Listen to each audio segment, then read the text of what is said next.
There are a lot of exciting things that can happen on a first date. You could maybe go skydiving together. That'd be exciting. You could find out that they're just as into Jello wrestling as you are. That's another exciting thing. Or the police could get involved. That's always fun. That's not, and actually. Apparently, that's what happened on Miranda's first date, who's on the phone to do a second date update right now. We'll get into that in just a second. But what's up, Miranda? How are you? I'm really good. How are you? Are we like on a collect call from a correctional service right now? From home. Okay, house arrest. I get it. No, it's the other way around. All right. Oh, no. We'll get into the cop thing in just a second. But first, tell us about the dude you want to call today. What's his name? His name is Will. Will. All right. And how did you meet Will? I met him on Tinder, actually. Okay. So it's no wonder cops got involved then, I guess. That makes sense. What stuck out about Will on Tinder? Oh, he was adorable. I mean, he was cute. It seemed like we would have a lot in common. And then we met up, and he was just as cute in person. Okay, so you liked him a lot. I did. I sure did. We talked a couple times, and then I've been dying to see this movie, and he agreed to go with me. And, yeah, it seemed to be going pretty well for a while. So a movie date, that's always, that's a good date, right? Yeah, he was like a gentleman. You know, he bought popcorn and, was really cute and sweet, and it seemed to be going really well. And then it went downhill. Okay, so let's get into the downhill part. Yeah. Your email mentioned the police, and Yeah. Yeah. So the movie was great. He was totally sweet, like, putting his hand on my arm. Like, I got a little emotional at the end, and he was so sensitive and really just cool. And so, of course, it kind of turned me on. And, he was going to drive me home afterwards because I had to get to work early the next day. And we just started making out in his car just down the street from my apartment. Oh, my Nice. God. It's like you're 16 all over again. You went to a movie, and now you're making out in a car. It was so cute. It was adorable. And literally, like, we're so carried away. And then all of a sudden there was a knock on the window, and it scared the crap out of me. Oh, my Oh. God. The police were there? Oh, yeah. did they think you guys were, like, hooking up in public or something? Yeah. Well, indecent. No, I'm just kidding. It wasn't indecent exposure. No, it was just like, hey, you guys can't do this here. It's a residential area. And so he was really cool. But then he was just like, we just need to run your IDs and just make sure you're not like, trying to do something else. And we're like, oh, okay. And so the police just ran my ID, came back, and then ran Will's ID and came back and asked him to get out of the car. Shut up! What did they find? Get a warrant? Honestly, I have no idea, but I was like kind of freaking out. And then all of a sudden, like he went around to the car and they cuffed him and they took him away. I got out of the car and was like, what is going on? Yeah. And the cop was just like, I'm not at liberty to discuss this with you, ma'am. You'll have to take it up. Anyway, so he was taken off and I went home. Wait. What are you Weren't you in his car? Like you were stranded, or did you? I mean, we were only like a block from my house. So, the cop said, do you need a ride home? How are you going to get home? And I was like, well, I'll just walk. Wow. Oh, my gosh. Did you get to give him a goodnight kiss before you walked home, or were they not cool with that? No, that was it. Okay, wait. Oh. Why do you want to call this guy again? Because, I don't know, getting arrested on your first date, kind of a red flag. I know, but then I thought to myself, it could be a bunch of parking tickets or something like a serious crime. And I want to give him the benefit of the doubt because it was so out of left field from his personality and the way he acted all night, like such a gentleman. So I thought maybe if I could find out. So you liked him enough that despite him being arrested, you still want to try to go out with him again? Yeah, I haven't heard from him at all. I mean, I texted him a couple of times and then I called him, but I haven't heard back. So I don't know if he's still locked up or he's just embarrassed. Wow. Well, Huh. I guess we'll play a song and we'll dial that phone number that you have and see if he picks up. If not, then maybe you can, I don't know, search some sort of registry or somewhere to see if you can get some visitation time. I don't know. I'd just like to know if this guy is, a crazy serial killer or if he just got caught up in the wrong thing at the wrong time. Okay, all yeah, right. that's good. Well, we'll play a song and then come back and call him and get your second date update right after this, okay? Sounds good. All right, hang on. Moving 92.5. Brooke and Jubal in the mornings. Second date update. Miranda is on the phone to do a second date update, and if you missed the first part, Miranda likes the bad boys. Or at least one bad boy. But we don't know how bad he is. She went out with a dude named Will to the movies. After the movie, he was driving her home. They ended up parking near her house and making out for a while, and then cops knocked on the window because they thought they might be doing something else in the car. Anyway, long story short, they ended up running their IDs. She was cool because she doesn't have any warrants or hasn't broken the law. But her date, Will, ended up actually getting arrested. And she ended up walking home, and she hasn't spoken with him since. So we're about to get him on the phone. Well, see if we can get him on the phone, and then find out why he's not calling her back, and hopefully find out why he got arrested. I really want to know that. All right, Miranda, are you ready? I am so ready. Are you sure you want to do this? Because you're like, well, maybe it's just speeding tickets, or he's a serial killer. I feel like if that's even an option, you should just move on. I know, but he's like the first guy that I've connected to in a long, long time, and I just want to know what happened. Okay. Okay. Well, I'm going to dial his phone number right now and see if he picks up. Here we go.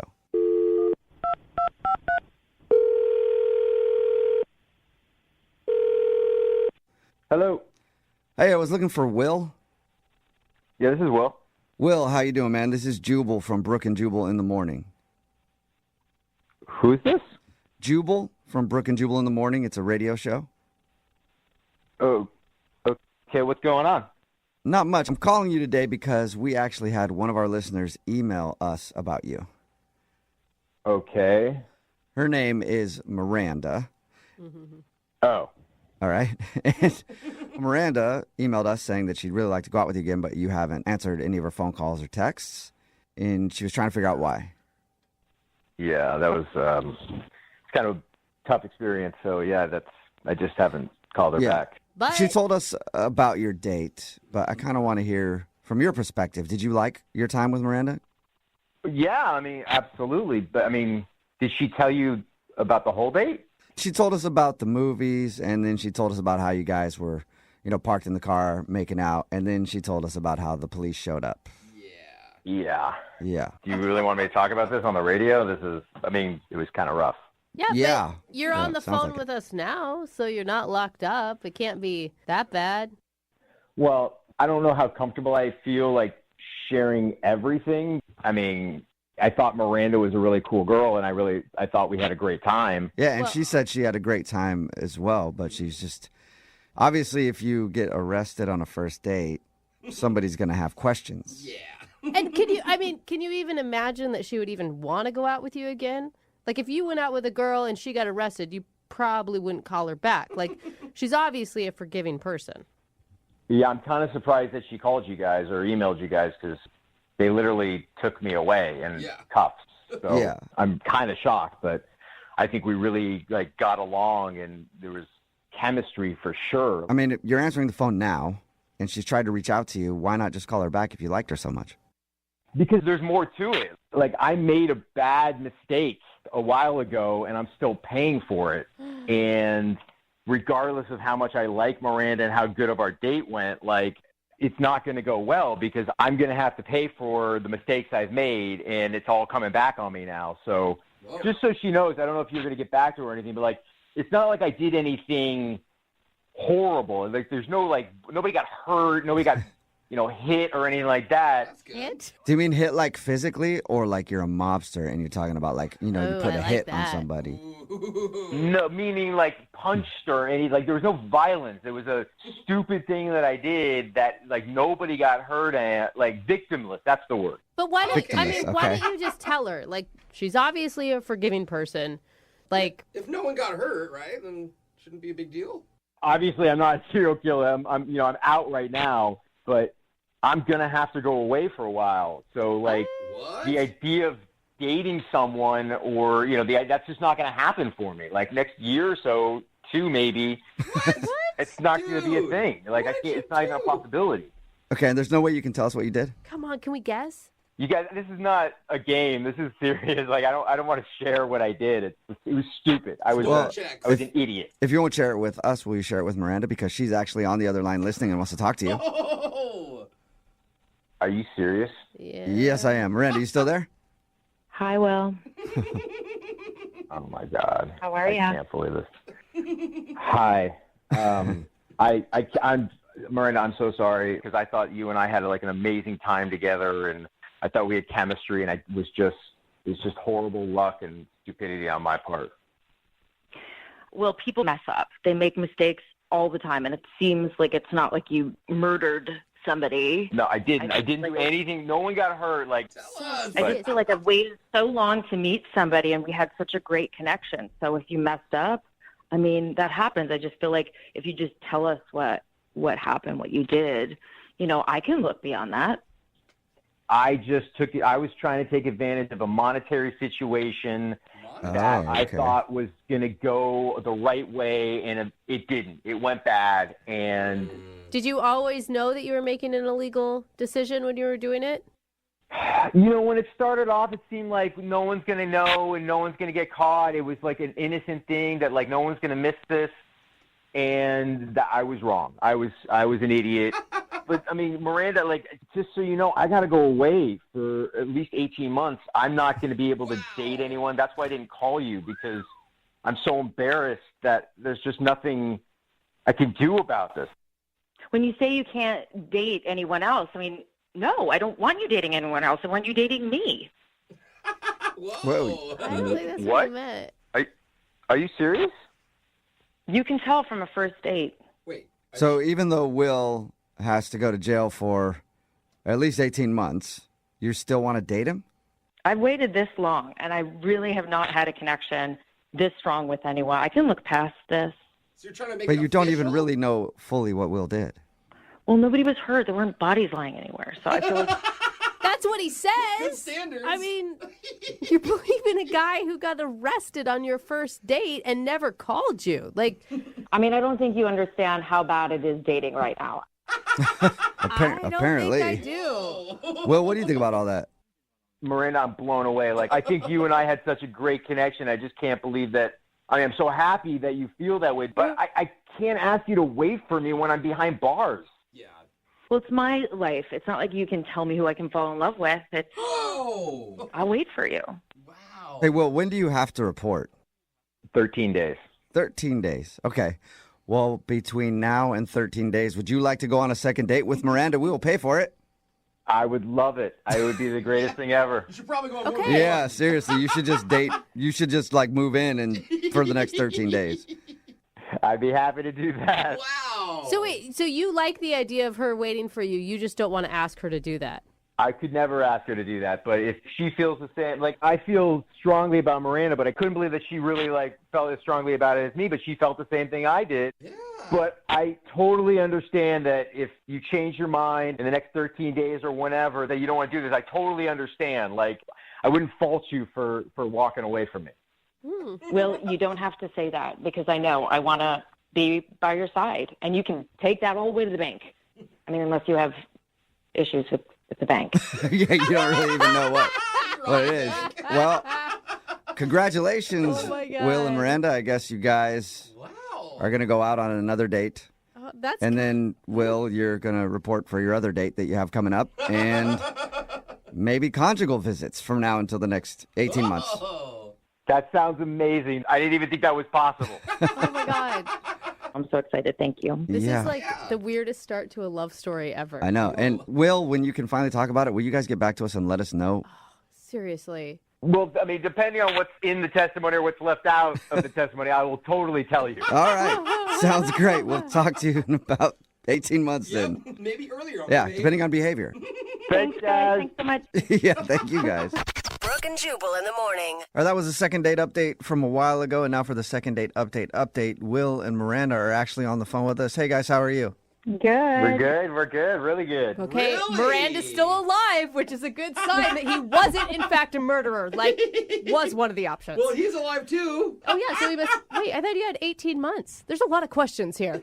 Well, the last time we talked, you were days away from going to jail for 18 months, so I'm guessing you're out now? I am out. I got out a few weeks early because I good behavior. I did everything right. I kept my P's and Q's and. Okay, well, that's did great what and I was supposed to everything. do. Congratulations, but what did you do? He still. That's wanna what we know? want to know. Oh, come Who doesn't on. want to know? I still don't really want to talk about that. It's something that I did, and I paid my price. I didn't hurt anybody, directly or intentionally hurt anybody, but I don't really want to talk about it. Yeah, he did tell me what he did, but it's not really my place to share. I think it was. That's Come on, fine. Miranda, Sad, you were but my it wasn't last great. hope. Brooke. I'm just happy he served his sentence and it's back to normal now. So wait, So does that what's normal? Is that you guys are dating still? you're together? Well, you did get us another date, so yeah, we took advantage of that, and it's been good. Oh, awesome. Yeah, I mean, it was just super special. I mean, being in jail for that long was horrible. And when Miranda came and picked me up, that was a magical moment. And that's when I got to, meet our daughter for the first time. Huh? What? Your daughter? You guys have a kid? Wait, hold up. You gave us that date, and You got Pressure of pregnant jail. on your second date? we did. We did it, Brooke. Hold on. This is thanks to us. I'm My so happy. My mind's so blown. Was it intentional or was it a surprise? Yeah, no, that was not planned. I would not think about getting her pregnant right before going into jail. Okay. On the second date. Dude, congratulations. That's so cool. That's a lot. What is it like right now for you guys? It's Better pretty than great now. being out. It's pretty great having, we're a family now. And, I've got this beautiful daughter, Caitlin, and Miranda allowed me to name Caitlin, at least her middle name, after my cellmate in jail that really kind of looked out for me and, took me under his wings and took care of me when I was there. So that was a real honor. Tell me it's not like to him. Rhino or something. Like, what's or Bubbles? Like, Buzz. what's the baby's No, middle name? his name was Gene, so it kind of worked. So our daughter's name is Caitlin Jean, and it really worked. And he was really awesome. honored when I told him. Awesome. Oh, that's cool. She's got a badass story for her middle name. Yeah. I mean, Miranda, how do you feel about the baby name? Yeah, it was a little weird. At first I was like, "Oof, I don't know about this," but Yeah. I met him, and it was nice that Will had a friend in jail, and yeah, he's cool, so I totally didn't mind it. oh my That's so gosh. great, you guys. So what's the next? What's the next steps? Like, are we just chilling for a minute with just the baby? Yeah, like you guys moving in? We've only gone on 3 dates, so we're gonna take it slow. Good. Okay. Only 3 dates, a baby with a felon's name? You might as well take things slow. Sounds like you're taking things slow. Send us a Thank picture you. of Caitlin Jean. We got someone pregnant, Okay. you guys. Yay! Well, thank you guys. It wouldn't have happened without you guys, so we appreciate it. Thanks. All right, well, thanks a lot, you guys, and keep us updated. And we'll try to schedule baby number 2 around your jail time in the future, okay? It makes it easier. For sure. Brooke and Jubal's second date update. Bad friends will just tell you what you want to hear. Good friends true. will be truthful with you, Yeah. which is why I don't have any good friends, because I don't want to know the truth about myself. Okay. And Mark, who is on the phone for a second date update today, apparently has some good friends who are very truthful with him about his dating life. And he says that helped him.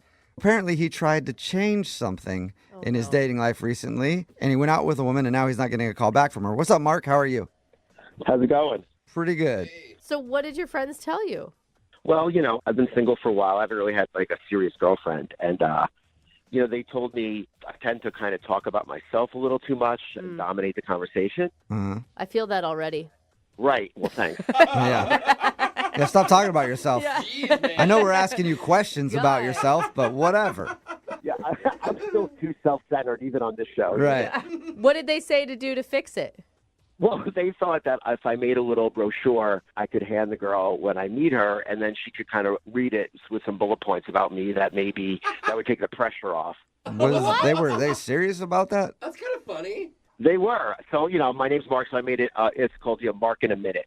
And I have this just quick Mark in a Minute brochure that it's just a quick little thing, catches you up on me. It's like a picture, measurements. Okay. Measurements even. So That's it's like a awesome. dating profile within a brochure. Is there... Like a travel dating brochure. Yeah. I mean, it worked for that dude on Tinder who had like a PowerPoint profile, and that's women were going right. crazy for him. So you take a brochure with you when you go on dates now. Right. So, it talks about like my hobbies and things that, broken down seasonally, the different things I like to do. Isn't that awkward, though, just sitting there while she reads it and you're just staring at her while she reads about you? Like, Exactly. You would think that. But when we met up, I went to get a couple drinks. So I handed her the brochure. And so she could kind of read it while I was getting drinks. Oh, that's nice. So you're not sitting across the table while she reads the brochure of Mark. Yeah. Right. No, we're using our time wisely here, wait, Nice. what was her reaction when you handed her a brochure, oh, Mark? I think she found it very helpful. She didn't seem weirded out at all. She liked it. And then, we were able to focus more on her as we were talking and stuff, because that kind of, I really did feel like it relieved the pressure. I think more people should do that on dates. Wow. You could have given her a brochure. She could have given you a brochure. No need to even be there over half an hour. Yeah. And then you could go do whatever else you have to do. You're like, Make dating "Ooh, so much more streamlined. It says here you're vegan. I can't. I'm sorry. Glad we did this right away, though. What's Yeah, her so name, what by is- the way?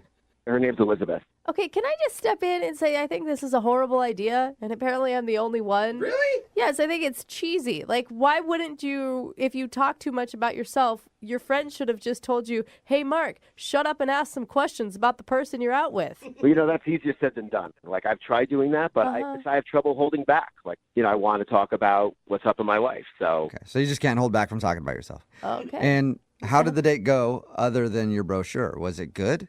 well, I thought it went really well. We were hitting it off, and she was laughing at my jokes, and she was talking about her life.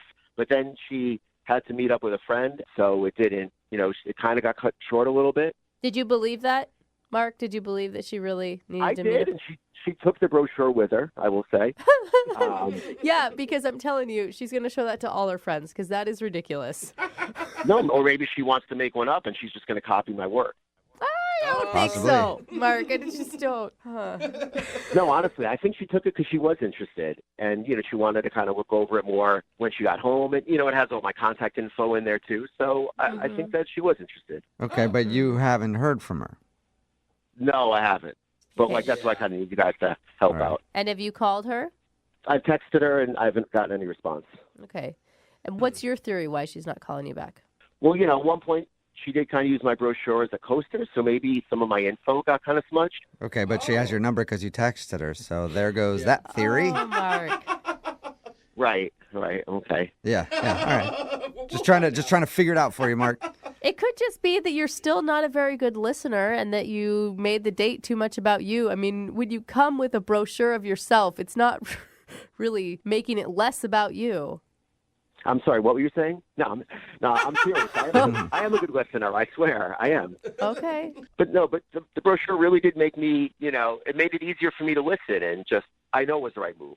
Okay. I was able to just get it out of the open right away, and then she was able to talk about herself. It was perfect. All right. Well, we'll see if she felt the same. We'll play a song, and then we'll come back and call her and get your second date update, all right? Okay, thank you. Yeah, man, hang on. Moving 92.5. Brooke and Jubal in the mornings. Second date update. Right in the middle of a second date update, and Mark is on the phone today. He wants us to call a girl named Elizabeth. Apparently, they met on an app, and they went out to a bar, and Mark actually presented her with a brochure about himself because his friends told him that they think he's not successful at dating because he talks about himself too much. The interesting thing is, we talked to Mark about his date, and I just realized we didn't really learn very much about her. We mostly learned about Mark. In that first segment. We know nothing about her. Yeah, Mark, That's true. give us one thing about Elizabeth. What's her hair color? It's like a brown, or I guess it was maybe a blondish brown. We don't Okay, even so know you her don't hair even really color. know her hair color. I guess kind of a dirty blonde kind. Okay. Okay. That that's is not. everybody. You're Well. not committing to a color even. Can't wait to get her on the phone and find out what went wrong in your date. And we never asked you. Did you actually explain why you gave her the brochure? No, I felt like that would have been a little awkward, so I didn't bring that up. I honestly think that probably would have been the better decision to be like, Yeah. I gave you that brochure because people said I talk about myself too much, so I figured I'd get everything out of the way right now instead of just having her wonder why you brought a brochure along. Maybe that should be on the front of the brochure. Yeah, you can just add that in there so that they know What? why you're giving it to them. There you go. Why do talking at all on a date? Anyway, I'm going to dial her phone number right now. Here we go.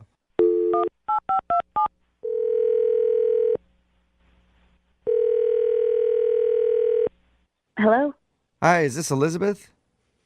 It is. Hey, Elizabeth, how are you? This is Jubal from Brooke and Jubal in the Morning. It's a radio show. Hi. Hi. Have you ever heard of it before? Yeah. The radio, I mean, not the show, just radio in general.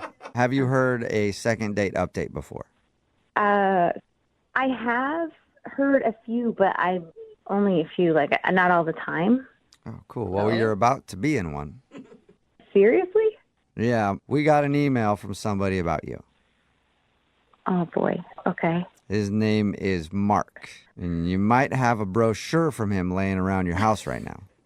Oh boy, yeah, I do. Oh my God. That is the weirdest thing. I mean, I meet a lot of people on dating apps, and like some people are just special Okay. and like different, you know. And so, yeah. Yeah, we talked to Mark, and he said that he's really upset that you're not calling him back. He did tell us how he showed up to your date with a brochure that was all about him. Yeah, what'd you think about the brochure? I thought it was very thoughtful, but also very strange. Okay, A yeah. little bit of both. Sure. You didn't like what you saw? There's a whole lot of information in there. I mean, like, I know that he likes to play soccer in the fall and then, like, board games in the winter. Fun. You know, his GPA's on there for some reason. I don't even remember what it is, but GPA. Oh my God. It's like you almost got like a resume essentially for your date. it was like an audition, yeah, almost. Okay. I mean, Yeah. did you find some humor in it? I mean, like, I thought it was funny. I don't know if it was intentional or not to be funny, but it was funny. I mean, I thought it was clever. Were you able to move past it and have a good time with him? I mean, we had good conversation after that, but there was a part where the conversation started to peter out. And so he got uncomfortable, I got uncomfortable, and so then he just grabs the pamphlet and he said, okay, so, let's play a game. I'm going to test you on, like, how much you know about me. What? Like So a he pop was- quiz? Oh, Yeah, and I have test anxiety anyhow, but this is like ridiculous. He's testing you on the brochure that he took that's about himself. Yeah, it was like a half hour. Oh, No, wow. wait, it wasn't a joke? It was not a joke. He told me it was going to be a lot of fun, and so I said, I don't really know. But then he actually just sat there and tested me. It's like, what was my GPA in high school? I'm like, I don't remember. Like, how tall am I? I don't know, man. What was going through your head? It's a lot of pressure. Like, I think he expected me just to absorb everything about him, and I didn't. And then the conversation became like all about him, really, because he's asking me all these questions about himself. That's funny because there is a specific reason that he does that brochure thing. yeah. Why does he do it? Well, I don't want to tell you. I'll just let him tell you because he's actually on the other line listening and wants to talk to you. Oh, right. Yeah. Mm-hmm. Yeah. Hey, Elizabeth, I how you forgot. doing? Hi. So you didn't like the brochure. That's what I'm getting out of this. No, that's I'm sorry, Mark. I didn't know that you were going to be on the phone, so this is kind of like awkward for me right now. Right. Uh-huh. I mean, I don't know what to tell you. Like, I made this brochure because my friends told me I just kind of talk about myself too much, and I just wanted the focus to be on you, you know? Okay. I hope But you when you understand. grab the pamphlet and test me on it, that's not Well, getting to know me. what- yeah. and you didn't pass on the test. What? I mean, And that I am totally, yeah. Who would? but like, Um, but that's okay. I mean, you probably had time to review it now, though, right? I mean, Mark, are you even listening to what she's saying? You didn't even hear her. I don't know what to say. I mean, so you didn't like the brochure. Is that what it was? okay. I think you all can understand this is what I went through the whole date. Again, you said you made the brochure so that you could listen more to her, but you're not listening to her. You're not asking her any questions about how she feels. No, that's totally not true. Like, I asked her how she felt about the brochure, and I mean, I even asked her if she thought I changed the cover of it at Okay, one point. but you're still talking about you, sort of, Mark, when you're Yes. talking about your brochure. I mean, not really. Like, I'm asking her opinion. I want to get to know her thoughts about, About what she feels you. about stuff. About you and your Well, brochure. I mean, just in this circumstance, but I do want to hear what she thinks. Mark, just to let you know for future reference, if you still want to carry around these pamphlets and you feel like testing your date, like don't like go when they get a wrong answer. I was it's a lot of pressure. It's not like a game show. Bring your own buzzer with you so you don't do it with your mouth. Like, bring an actual buzzer with you. You buzzed her? How could you buzz her? Well, she got like everyone wrong. What do you want me to say? And to be fair, I did give you extra time. So That is awfully nice of you, but Courteous. I just have a hard time absorbing facts that I don't really care about. Oh. All right. Well, That's listen, not meant to be be mean. Really, it's not. I just don't care about your GPA, honestly. Yeah, right? Mark, I think you are better off dating yourself at this rate. Yeah. Well, I mean, I've read the brochure already. I don't need it. You know, it's not Oh, for my me. goodness. Dude. You've lived the brochure, Mark. Elizabeth, would you like to go on a second date with Mark? We will pay for it. Ooh. I don't think that's well, I mean, you answer. You're very interesting and fun, but I just don't think that I'm as fun and interesting as you. So I'm going to say no. Aw. That was the kindest letdown you could have gotten, Mark. Very well said. So I guess that's a no. He's not Yeah, I think listening. so, Mark. Were you even paying attention? I understand she said no, but I just can't help but think that, my friend thought of this brochure idea. I mean, I kind of liked it, but it kind of feels like it backfired on me. Do you think I should still be doing the brochure? Absolutely. No. Absolutely. No. I want to do more second date updates with you just to see how it goes. All right. Well, if you guys think it's a good idea, I'll keep doing it. Yep. Oh Everybody is in agreement. Great idea. Keep it up, Mark. Good luck, man. Okay, thank you. Thank you. Brooke and Jubal in the morning. Text in at 78592 says, I would have left as soon as the buzzer sound started. 'Cause I'm on a date, not a game show. Yeah. It's Brooke and Jubal in the morning talking about today's second date update. If you missed it, Mark wanted to call Elizabeth. They went out, they met at a bar, and he actually made a brochure for himself to tell her everything about Mark because apparently his friends told him that they think he's not really successful in the dating world because he talks about himself too much. So he made up a brochure to give to anybody that he goes out with so they can learn a little bit about him, and then that way he can just continue to focus on them since now they've got all the facts about Mark right in the palm of their hand. And it didn't work very well because they ran out of a conversation at some point, and then he just started quizzing her on the brochure about himself. So once again, the conversation became him. It just dawned on me.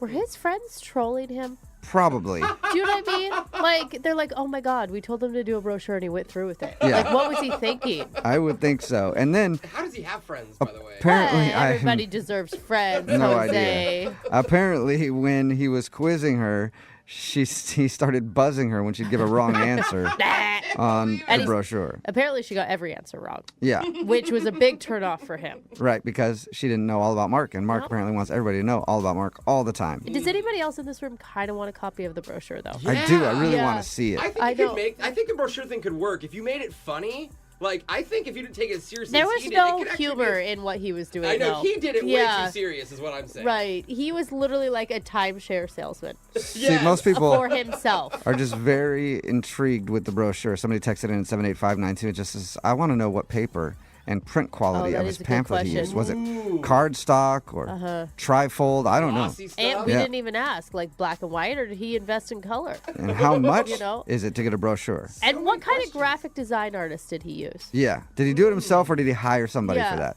Wow. That could be thousands of dollars by the time he's done. And they decided not to, well, she decided not to go out with him again. Yeah. Yeah. They did not get a second date. So remember, if you want to do a second date update, you want to call the person who's not calling you back, all you have to do is email the show and we will call them for you. Or send us a brochure of Yeah, yourself. send us a Yeah. brochure too about the whole thing. There are 3 words that every guy can say and no woman can resist it. I am, well, I guess it's 4 words. Okay. I am a musician. Yep. Hear that sound right there? Whoa. That's the sound of thousands of panties hitting the ground as soon as I said it. And that's what Lance is. Lance is apparently a musician. Okay, stop it, ladies. right. Stop it. We can hear you. Lance, what's up, dude? How are you? I'm doing all right. How are you guys? I'm good. I read your email about the date that you went on. The girl's name is Eliza? Yes, sir. Okay, and your email said that you invited her to a show. I did. Oh, you sly dog, you. How'd you meet her? Well, I mean, I don't mean to, not embarrass myself, but I met her on Tinder like all of us do. Nice. Is your Tinder profile pic you playing a guitar? Not a guitar, but a banjo. Oh, you are switch it up, bro. So even worse, you're like hipster dude, aren't you? Hey, man, if I got a couple of plaids in my closet, it's not my fault. All right. So you met her on Tinder and you guys started talking on Tinder. How long before you guys actually went out?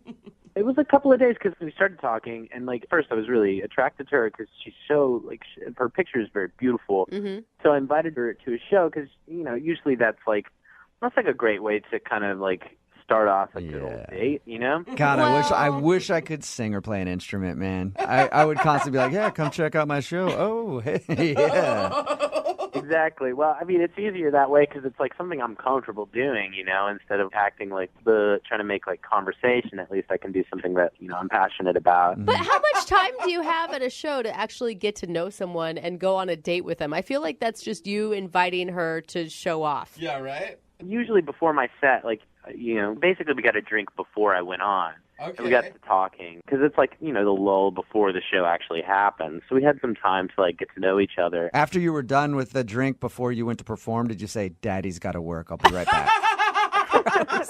And maybe I should use that next Yeah. time. Do not. Oh, gosh, do not. So did she seem into you when you guys met, like the first meeting at the bar? Yeah, it was great. I mean, you've always got that like awkward internet meeting sort of thing where you're like, is it you? Oh, there you go. And like, number one, she is gorgeous. She has an amazing body, which, that's my type. Yeah. But even more than that, like we had a good time and we laughed a bunch. And she had this really like adorable laugh. I was really into it. We had some jokes and like told some like basic stories. And then I had to go play my set. Mm-hmm. Like not too long of a time, 45 minutes, an hour. Okay.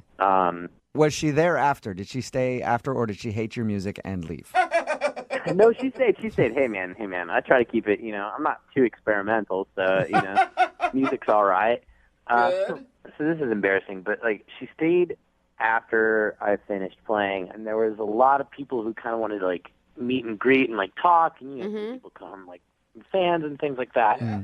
But the worst part was like 75% of those people who like kept me from hanging out were like gals trying to get, Oh, yeah. Get in your pants. Just say it. Who doesn't want a hot banjo player? I don't know what it is, but a banjo player who also plays a good guitar now and then is a little irresistible, I guess. I don't know. But either way, there were a bunch of gals looking pretty sort of, puppy dog-eyed at me and like, Oh, yeah. I don't want to be a and leave. Yeah. But all these people are there, and she came up to me and said something like, I see you're busy, and I didn't want her to go. I was like, no, I promise I'll just get rid of these people. We can get a drink somewhere else.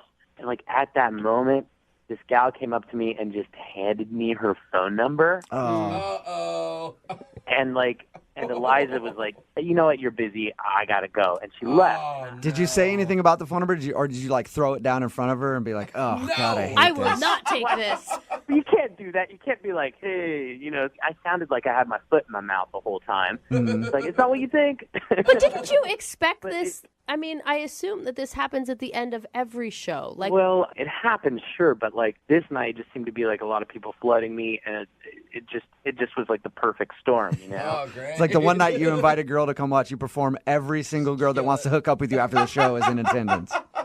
Yeah, I mean, I guess some people would think that's like a great problem to have, but in my case, it was a really not so great thing.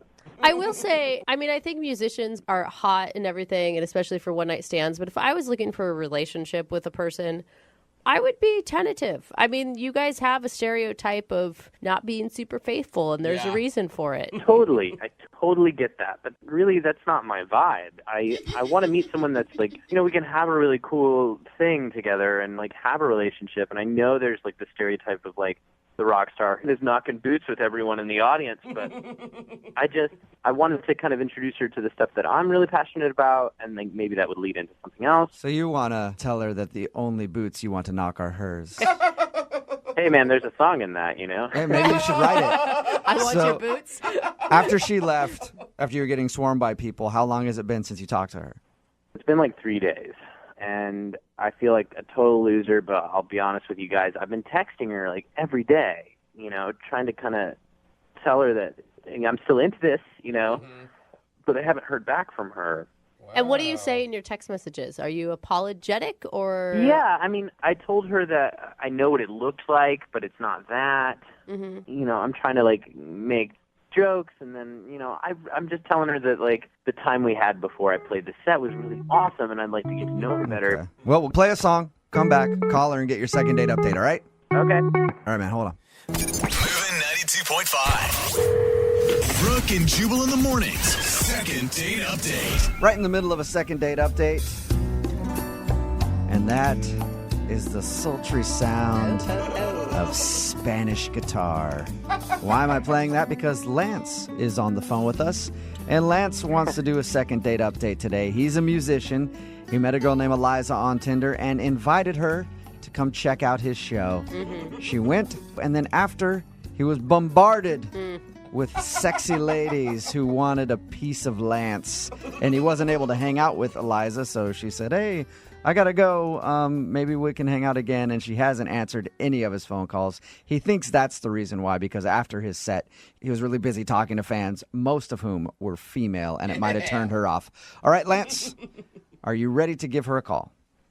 I totally am, yes. And that one fan that gave you her phone number while your date was standing there, you didn't call that girl too, right? No, I didn't do that. Make sure. Yet. If this doesn't work out for you, you might have to give her a call. Okay. All right. That's a yes from him. At least hopefully, like, I can clear this all up, and apologize. I feel terrible. Yeah. Right. Okay, I'm going to dial her phone number right now and get her on the phone and find out if that is the problem.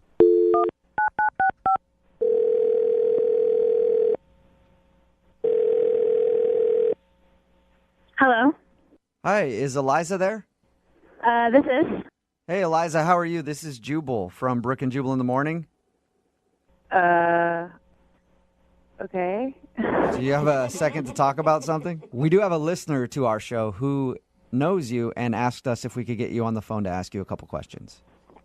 I'm not interested. I'm not really interested. What if I say the name Lance? Lance? Yeah, he's a musician. You guys met on Tinder. You went to his show. Yeah. Wow, you know a lot. I do.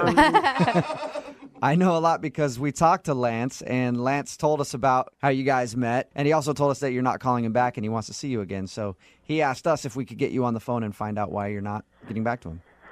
Interesting. Was it too much? Like you were a little overwhelmed with all the attention he got at the end of the show? Wow, he told you about that too. Okay. He's told you a lot. Yeah. Well, we talked to him about your date. He told us he really liked you, by the way. But he says that he thinks you might have been turned off because after he was done performing, there were a lot of girls talking to him and he didn't really have time to pay enough attention to you. Yeah, that didn't really work out. That was kind of rude. He seemed sincerely sorry for putting you in that position, though. Well, you have to have fans, right? I totally get it. You're a musician. You have to have a fan base in order to do well. Right. But it's just all of his fans were girls, so there's that. So you're saying that he's getting a fan base by flirting with women, and that's what I witnessed. So you don't think they just liked him because of his music? Oh yeah, they definitely liked him because of his music. After a few songs, I could definitely notice a bit of a trend. Every single one of his songs is about a different girl. Like, every single one has a different name in it. Really? A different girls? Oh, yeah. Like it's all sexual stuff, or? No, it's not all sexual. Some of it's like emotional, oh, my heart's breaking, all that stuff. There was one, I think it was called Mandy's Eyes, I think was one of them. Mandy's Eyes? Oh, he's actually naming the song after women. Oh, yeah. And the next song was about someone named Lucy, and then there was a Zoe at one point. And I was like, it's kind of impressive that he could, fit Zoe into a song. Was he giving background? Like, this is for the girl Zoe who broke my heart into a million pieces right after Lucy broke it before. Yeah, but he would be very vague about it. So it would be more like, this is the time when I felt like my heart got ripped out of my chest. So, but the first time or something, you know what I mean? So you wouldn't talk specifically about that girl, but then he'd go into the song and you'd be like, oh, okay. so another one. Yeah, but I mean, Taylor Swift does that, and she makes billions and billions of dollars. I mean, that's kind of what a lot of artists do. Right, but like I don't know that she's surrounded by like boys at the end of the night who are giving her their numbers. True. You know. Everybody's trying to be the next Lucy or Mandy with him. That's what I'm saying. I mean, I couldn't tell if he was talking about a previous relationship or a current one or like a fling he had.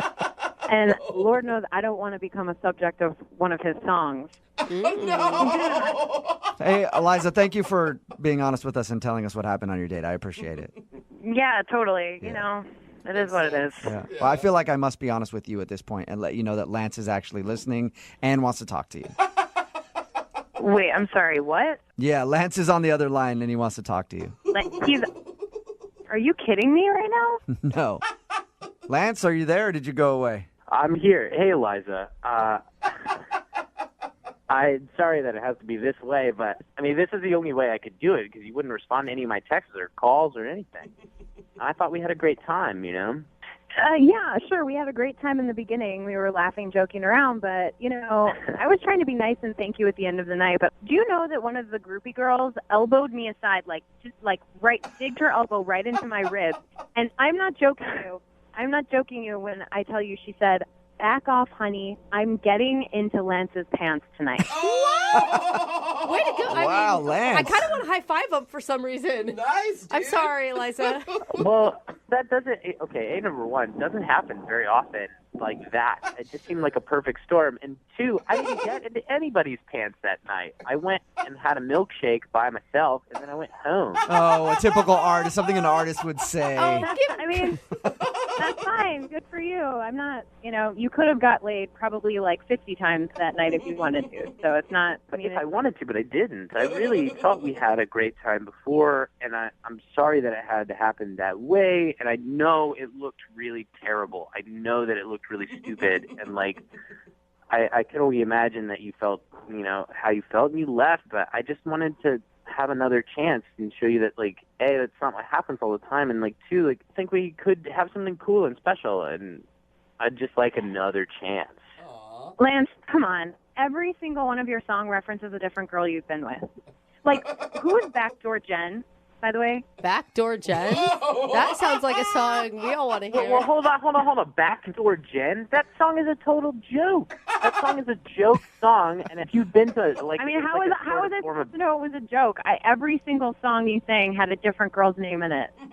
Every single one. It wasn't just the groupie situation that turned me off. That was the icing on the cake. It was the song. You know, I just don't want to be another notch in your belt, you know? I respect myself more. I don't want you to be another notch on my belt. I want to get to know who you are. I want to, like, have a good time with you. Eliza, how could you not believe him? And, like, all of his actions back up what he's saying. Well, it's just what he's saying, right? I don't know for a fact that he didn't go home with anyone else. True. But why are you so worried about it? You just met him. Like, give him another chance. Yeah, and I know it's taking a risk, but I guess I'm just asking you to take that risk, you know? Or what? I'm going to be in one of your songs if I don't take that risk? I mean, come on. I don't write a song about, like, every girl I ever dated. But, okay, if I ever get a second date with you, I promise you I will never write a song about you. Hey! Eliza, would you like to go out with Lance again? We'll pay for a second date. Yeah. Before you answer that question, I've been going out of my mind, and I wrote you a little something. Okay? Oh, nice. That's cute. Are you kidding me? This is... Is that all right, guys, if I play a little Yeah, tune? go for I'm it. sure this isn't the first time you've done it. Let's hear it. Oh, with flowers I'd like to surprise you. And I've been longing so long that I just wrote you a song, man. I kind of like it, Eliza. Oh, Eliza, and I don't mean to be a shyster. All right. But them other gals, they crumble down my Eliza. Wow. Eliza. You have to say yes, Eliza. That is adorable. Will you I want to date him. go out with him again? That wasn't a bad song about you. It was just saying that he wants to go out again. Yeah, he misses you.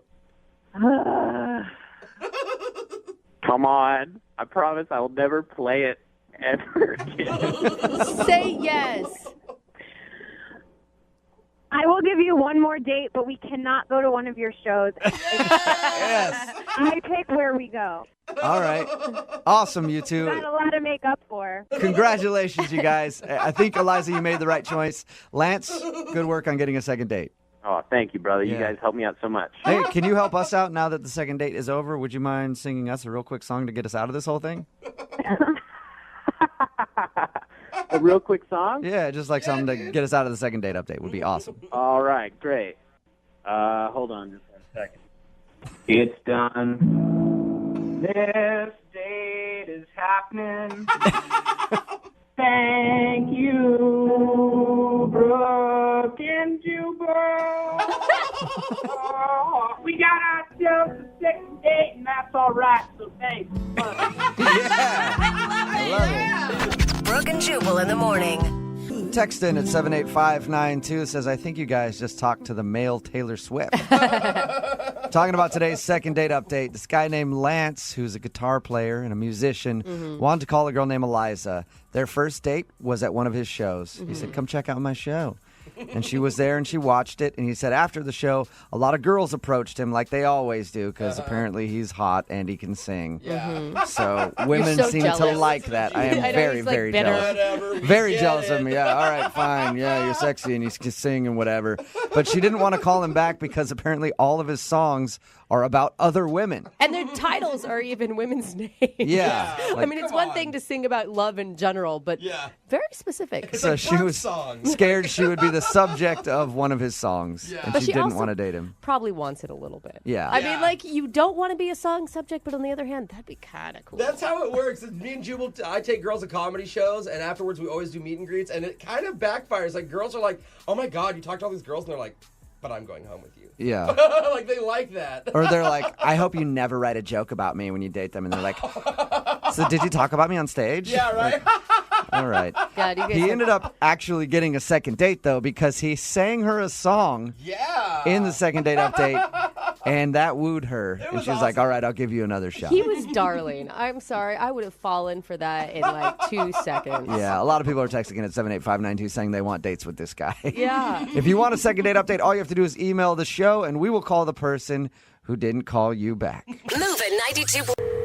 Brooke and Jubal in the mornings. Second date update. I'm calling today's second date update Love with a Side of Broccoli Cheddar. That sounds delicious. It does sound good. And that's because the girl on the phone to do a second date update today spent her first date at the most romantic of restaurants, Panera Bread. Yeah. Yeah, it's amazing how all you have to do is say broccoli cheddar and we know exactly where you're talking about. Doesn't get sexier than Panera. Especially when you're waiting for your food and they give you that little vibrating device to tell you when it's ready and it lights up and it vibrates and you just sit there for a few minutes and enjoy the vibration before you get your soup. What's up, Deanna? How are you? Hello. Oh my God. What's going on?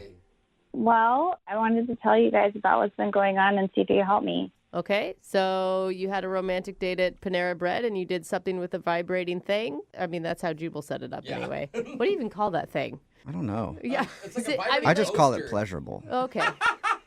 So tell us about your date. I understand you are throwing shade at Panera, but I liked it. I'm in college. I thought it was a college-appropriate first date. It Okay.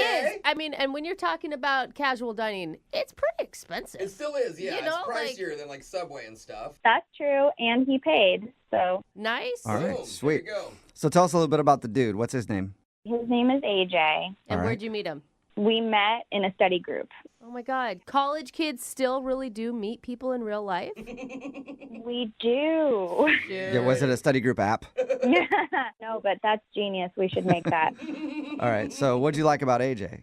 I noticed him in our first study group, and I thought he was interesting and funny, he was making people laugh or whatever. But I was getting everything in the study group. I felt really prepared, but I could tell he was struggling, and I was like, great, I can help him out and spend some more time with him. So I just kept staying, and everybody else was sort of falling off and leaving the study group, and it was just the two of us, and we worked together, and he was starting to get it, and we had a good time. We were talking and stayed pretty late, and then a few days later he asked me to have lunch, That's so exciting. Were you so excited? I was so excited. Like, my heart skipped a beat, and I was really excited. And, I mean, I kind of was conflicted because I actually did have class, but I decided that I really liked this guy and decided to skip class and go to lunch. Yeah, why not? Yeah. Free Panera, too. That's nice. It So, how was your date? was good. We talked about life and, like, where we came from and, you know, all those things that I feel like you're supposed to talk about on a first date. And it went really well. And he actually, at the end, invited me to a party that he was going to the next night. So you ran home and tried on every outfit that you have in your closet and decided nothing was good enough, so you went to the store and bought something new. Totally, yeah. Yeah. And, like, definitely asked all the girls in my sorority, like, what to wear. And, like, we put together outfits. And so then the next night, which was the party, I was ready and waiting for his text with information. And I ended up waiting in my room all night for him to text, and he never texted He me. never texted you at all? No. Oh, and I bet you look so good. I felt really cute. Yeah, that's like the worst. And then you have to explain to every single person that you live with, like, oh, why are you still home? Exactly. They all helped me get ready, and then it just, like, never happened. It was so awkward. And I'm guessing you haven't heard anything from him since either. Well, no, because then the next day I texted him being like, what happened? Like, what's up? And he just never responded. Why do you want to see this jerk again then? The thing is, you have to make it seem like to him, like, well, I had other plans anyway, even though you didn't, and you ended up waiting the whole time just to save a little bit of face. I know, something. And, like, what makes it even more awkward is we have class together tomorrow. Yeah, that's what I was going to ask. I was going to ask if you saw him since you guys are in that same group and everything. So it's, like, not even that I want something to keep happening. It's that I actually have to keep seeing this person. And so I want to get it worked out before. Yeah. Okay. Do you know anybody else who is at the same party? I don't think so. It's a group of people that I'm not friends with yet. So you couldn't get, like, a report on if he showed up alone or not? No. Like, of course, I'm worried that he got there and hooked up with someone right away and totally forgot. Right. You have any idea why he would blow you off like that, though?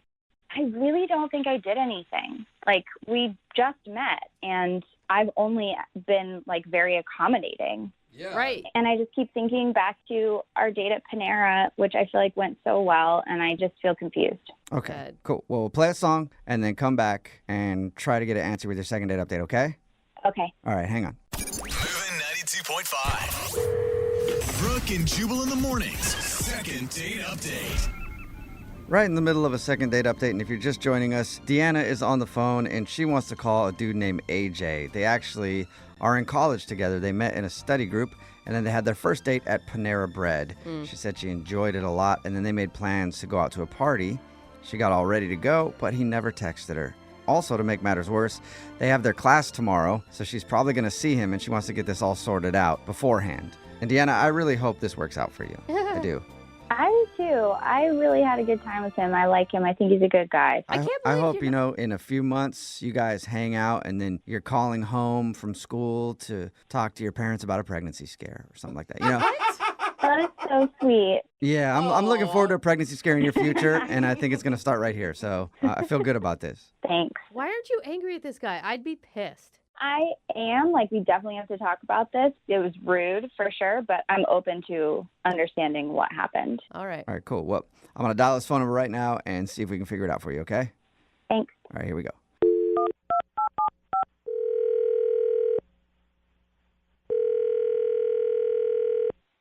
Hello? Hi, is this AJ? Yeah, who's calling? What's up, man? How are you? This is Jubal from Brooke and Jubal in the Morning. I don't know what that is. It's a radio show. It's called Brooke and Jubal in the Morning.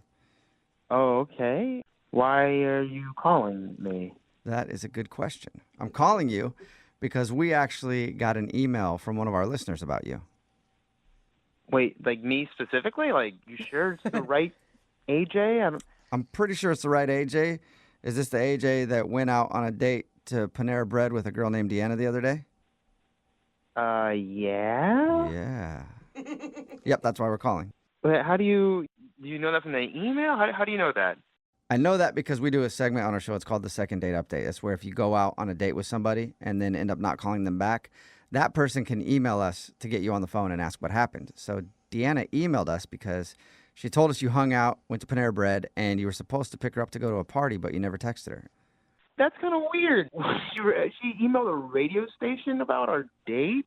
Yeah. I think it's more weird that you left her just stranded, man. Like, why would you commit to something and then not follow through? Even if you weren't going to go to the party with her, why wouldn't you just shoot her a text and say, hey, I'm so sorry. It's not going to work out? I'm not really comfortable talking about the details of our date on the radio. Well, when you say the details of your date, it doesn't sound like you guys really did much. Right, you were at Panera Bread. Yeah, we talked and it was okay, but I don't want to air out her dirty laundry or anything, but it freaked me out a little. She freaked you out? Well, all right, if you don't want to air out her dirty laundry, when we do this segment, everybody who agrees to do it knows that they might hear something that they don't want to hear. So she has agreed to have her dirty laundry aired. You're 100% sure it's fine? I have class with this girl. Yeah, I'm 100% sure it's fine. We've done thousands of these things at this point, but she knows that she could hear something that she might not want to hear. Well, we were at Panera just chatting, regular date stuff, but then she mentions that this is her first date. Like ever? Yeah, first date ever. What? So what? She's in college. It's not like you're talking about a 45-year-old woman. But still, what? What? How has she not been on a date? Ever, yeah, I know. It's kind of surprising. Something wrong. No, there is not anything wrong. It could just be that either she didn't meet somebody, maybe she's been really shy, maybe no one's ever even asked her. Do you know her excuse for that being her only first date, AJ? I don't know if she has an excuse or not. It's just in my experience, I don't like going on dates with girls who've never been on a date before. Why? Well, from my experience, afterwards they get really clingy and attached. I guess they over-romanticize me or something. But, I'm in college. I'm not ready for that kind of commitment, and that much clinginess. You say, in your experience, have you had a lot of first dates with people who have never had first dates before? I mean, I guess back in high school, people are younger, don't really have that kind of stuff in their wheelhouse yet. Okay, wait, hold up, though. I feel like you're throwing out a huge stereotype about people who are dating virgins, basically. Well, actually, she could actually be a virgin, too, if she's never been on a date. Yeah, that's bad. That don't go down that You road. guys, Yeah, for all we no. know, she's like 19 years old. Give these kids a break. I'm just saying, like, don't be her first, because it's oh the my God. worst. Like, it's not only worse in the moment, but then Listen. after you have to deal with the aftermath of being her first. It's not fun. I agree with you on that, AJ. No, all of you. That is awful. AJ, what did she do on your date at Panera that made you think she was clingy, besides just telling you it was her first date? Really nothing much. She just seemed very excited for a first official date. And that just, gave me flashbacks to other first dates. And I was like, I don't know if I want to go down this road. So why blow her off then? Why not, at least tell her that you weren't interested in seeing her again? Well, it was just a first date. If I'd been dating her for a while, it would have been extra rude. But, once the semester's over, I might not see her again, so. Wait, no, it's rude to begin with to make someone think that you have plans and then never follow through. Like, that's rude. Well, I can't text her after her first date ever and say, oh, well, cancel. That would crush her heart even more. Crush her heart even more than making plans with her and then leaving her to sit home and wait for you? I don't know. Maybe she thought I got into a car accident or something. What? What kind of alternate asshole reality are you living in right now, AJ? Like, you need to be respectful and kind with other people's hearts, and you're not doing that at all, man. I really don't know what to say to her because I just don't want to hurt her feelings. Oh, that Well, must AJ, I think we should give it a try. Don't you? Yeah, I'm not sure. Okay, well, you better get sure because she's on the other line listening and wants to talk to you. Wait, what? She's on the other line? Yep, she's there. Deanna, are you there? Hey. Oh, hi, hi, Deanna. Hey, AJ. Yeah, I definitely heard everything you said. Oh, well, at least you know how I feel. I guess. What? That's just my experience in the past, Uh-huh. You think I'll send you, 8,000 text messages or something after one date at Panera? Potentially, You really don't think very much of me, or it sounds like women and girls in general. No, it's not anything like that. It's just my experience in the past with, girls that they're not as experienced and then they kind of think a little too much of me right away. So you think just because I haven't been on a date that I don't have experience? to be honest, I just don't know you that well, so I just Made a lot of I'm assumptions. jumping. Yeah, Exactly. That's exactly what he did. He made a ton of assumptions. Not having been on a date or been in a relationship actually means that I am much more independent than it sounds like you are. I'm just in college, and I'm not really ready for something super serious, super quick, and meeting parents and all that stuff. What? It's just experience from my past. It's just stuff. You think I've that dealt we're with going to go before. to Panera and then I'm going to be like, hey, you need to meet my family. I mean, AJ, I like you. I thought we had a really good time, and it's really too bad that you actually have so many assumptions about women that you're clinging to and that you can't be open to other options and that somebody actually is really independent. You see what you said right there? You said you like me after one date. Is that enough information to really know that you like somebody? I don't know. See, Deanna, you're being a little too clingy saying that you like him just after like one encounter, Totally. I mean, like, emotional intelligence is really clingy. I am really not shocked that this dude was the dumbest dude in your study group. Wait, what? What'd you say about me? AJ, you were the one who wasn't getting it in the study group, and I was happy to hang out with you longer and make sure that you got it. And you did. You totally got it. Oh, she's really proud of you. Good job, buddy. I'm not some idiot with drool coming out of his mouth or something. Well, I didn't say that. Another assumption. Yeah, he kind of implied it. Oh, another assumption right there. No, he was talking about you. Yeah. You didn't get that? No, he didn't. I definitely thought that I liked you, and I did. I thought we were having a good time, and I was really open to dating you some more. But honestly, after this conversation, I think I know more about you, and this is not going to work. Well, let's make sure and ask officially. AJ, would you like to go on a second date with Deanna? We'll pay for it. I know she just said she doesn't want to, but I'm hoping that she'll change her mind if you say yes. I feel like she got really worked up over just one date and one, Oh my gosh, missed AJ. text. I think. Do I sound worked up? Clingy, but that signs of clinginess right there, being so worked up. How are you So still no, sticking to I'd that? say no. The clingy girl just denied you before you were even able to say no. Yeah, well, it's mutual. Okay. Well, sorry, Deanna. No second date, but it sounds like that you're okay with that. Totally. AJ, I know your deal. Wish you the best of luck. Hope you don't make assumptions about women in the future, though. Don't worry, Deanna. One day there'll be a guy that's cool with your whole deal. I don't think she's too broken up about it, AJ. Oh my God, you're such a jerk. Brooke and Jubal in the morning. Brooke and Jubal's second date update. I think we've all had those mornings where you wake up at like 2 in the afternoon, kind of groggy, wondering how you got home. Like, I think I remember being in a cab. Oh, God. I'm not really sure. That sort of happened for today's second dater, Mary, who is on the phone with us right now. Mary, how are you? Good. How are you guys doing? Good. Thank you for your email. Appreciate it. Yeah, totally. So it said that you met a guy out at a club, and then you sort of remember him taking you home. Oh, Mary. Why don't you explain what happened? Oh, Mary. Well, kind of embarrassing. I was just out at the club. I was there with some girlfriends, my roommate, and we were out just like dancing, having a fun time, like drinking, whatever. Girls' night. Yeah, doing you. Yeah, just like normal night. And you know how like guys at clubs can usually be like aggressive and just like come up and like grind on you, and it's like totally obnoxious. And Yeah. I And you always have personally- the girlfriend come in and try to rescue you Yes. by dancing with you, and then you dance away. yeah, totally. You like give them the look, you have the sign, you're like, hey, like get me out of this one. Yeah, absolutely. Yeah. So we're kind of like doing that, going back and forth, just having like a girls' night out. But then there was this one guy who just like seemed sweet, and what was like nice about him was that he actually asked me to dance. Like he didn't just like come up on me, and that was like really refreshing. Yeah. Isn't that sad that that's our standard in society Yeah. today? Like, he just asked before he rubbed up on me. Yeah. So we were like dancing a little bit, and then kind of broke off from the group and got a drink. And So you hung out with this dude at the bar all night.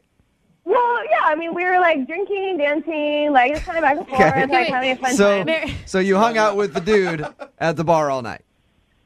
I mean, we were dancing and Just say drinking. yes. So Yes, you hung do it, out Mary. with the dude at the bar all night. That's pretty much what I'm saying, Mary. Okay, yeah. That's what we Okay. were doing. So he seems great. So I give him my phone number, and he I don't even know how that happened, but he was like, "You're awesome. Put your number in my phone." Here's my phone. Type it. I love that. Type move. it in there. It is a good move. I've seen that happen quite a bit. So Yeah. So here's where it gets embarrassing. I gave him my phone number, and then things get really hazy. Mm-hmm. It sounds like it, Mary. The next thing I know, we're just having one of those epic, super fun cab rides. I mean, it was all funny. It was me, my roommate, and him. We were all just kind of laughing, having a fun time. But I think there was a moment where he woke me up. I was falling asleep.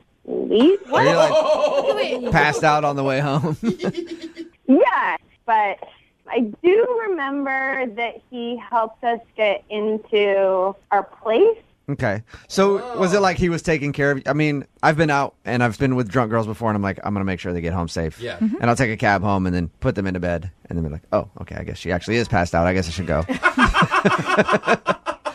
I mean, that's a nice thing, I think, for him to do if he was just trying to make sure you're safe. But, Jubal, is there ever a time where a girl passes out on you in a cab that you still find her attractive after that? Don't ask Jubal Okay, for you're right. Yeah. Yeah. Yes, I do. Get that power napping. Come on, girl. bro. Yeah. 'Cause when we get You're going to home- be up for a while. You need to take a nap. Okay, so what's the last thing you remember from this guy? I guess he got us inside and got me in my room, and then next thing I knew, in the morning, he's gone, and my roommate and I are kind of trying to piece together our night. So wait, Did he stay the night? No, he definitely didn't stay the night, but I want to see him again. We haven't even kissed. I want to see him again, and thinking, Yeah. we had a fun time. Would you even be able to pick him out of a lineup? Yes. Pretty sure. One thing I remember. If it was a lineup of some really blurry pictures, I could do it. Okay. So he got you into your place, okay, and left. Have you tried asking him out? Have you tried getting a hold of him? Yeah, I tried to call him a couple of times, and nothing. Wait, what's his name again? Steven. Do you know that it's his number that he left you in his phone? Yeah, his voicemail says, "This is Steven, leave a message." Okay. Well, we'll play a song, come back, call him, and get your second date update, okay? Cool. All right, hang on. Moving 92.5. Brooke and Jubal in the mornings. Second date update. I just thought of something. You did. Mary is on the phone with us. Mm-hmm. She wants to do a second date update. She met this guy, Steven, when she was out drunk. Yeah. Barely remembers him. They took a cab home, her roommate, and him. Mm-hmm. All she remembers is him helping get her up to the place, putting her in bed, and then he's never seen again. She said she talked about the evening with her roommate. Mm-hmm. Do you think that maybe her roommate could have done something with Steven and isn't Yeah. telling her? Yeah. Oh, and then he left because he Depends didn't on how good of friends they are, right? Mary? Yeah. What do you think about that? Have you thought about that angle? No, I have not thought about that angle. she's a little angry. Now that you're thinking about that angle, is that a possibility? I don't think she would do that. Why don't you just want to chalk this one up to a fun night out and let it go? I just feel really bad about the night, and I think he's really cute, and I just want to see him again. Okay. All right. Well, we're going to dial the phone number right now, but you don't think there's any way that he couldn't have, be doing stuff with your roommate? You don't know it. You want this to be true, don't you, Jubal? Maybe a little bit. Yeah, no. Okay, I'm going to call him right now, okay? Okay. All right, here we go.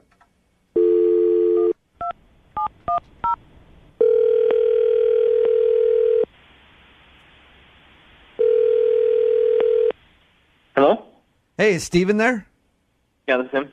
Hey, man, how are you? This is Jubal from Brooke and Jubal in the morning. I'm moving 92.5. Okay. Okay, you ever heard of us? No, I haven't. All right, you obviously don't live in America. We do a morning show here on Moving 92.5. We have a segment on our show called the Second Date Update. Okay. You recently went on a date with one of our listeners. I mean, I say date, it wasn't really so much of a date. You recently met one of our listeners at a bar and helped escort her home. Oh, yeah. Rings a bell. Does this happen often, or do you know who I'm talking about? I know who you're talking about. Okay. Her name is Mary. Mary emailed us and said that She really liked meeting you. She thought you were an awesome guy. She admitted that she was probably a little bit too drunk at the end of the night. And she's been trying to call you ever since you helped her get home to thank you, but you're not answering any of her phone calls. I don't want to do this. I don't want to be on the radio for, sorry. Can we just a few minutes of your time? I promise we'll let you go soon. No, hey. Oh, is he really You gone? did hung up, yeah. Whoa. Dude, Mary, What did Mary do? Yeah, Mary. Mary, how did you make this dude feel that uncomfortable that he's like scared of you? I don't know. Sweet Mary, Yeah. God, dancing. What happened? I don't know. Let's see if we can call him back again, Oh, see if he'll answer. I'll try to keep him on the phone. He does not sound like he wants to play, though. Yeah.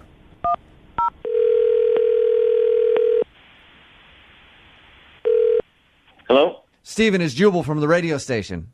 I already told you I don't want to do this. I know, but please, just for a second, I promise I won't take a lot of your time. You don't have to go into too much detail. We're just trying to figure out what happened that night.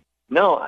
Dude, for Mary's sake, okay? Because Mary wants to know. She doesn't remember the night. You don't have to say anything about her if you don't want to. She just wants to know what happened. Everything's fine. She got home. I got home. End story. Steven, I mean, Why do you sound so angry, dude? she doesn't remember. It wasn't pretty. Did she, like, puke on you or something? No, she didn't puke on me, but she got a little too drunk for her own good. Yeah. I mean, I took her and her roommate home, which was all sorts of fun. I'm in the back with her. The roommate was singing at the top of her lungs in the front with the cabbie who hated it. Steven, listen, I can sympathize with you. I've been in that situation a lot.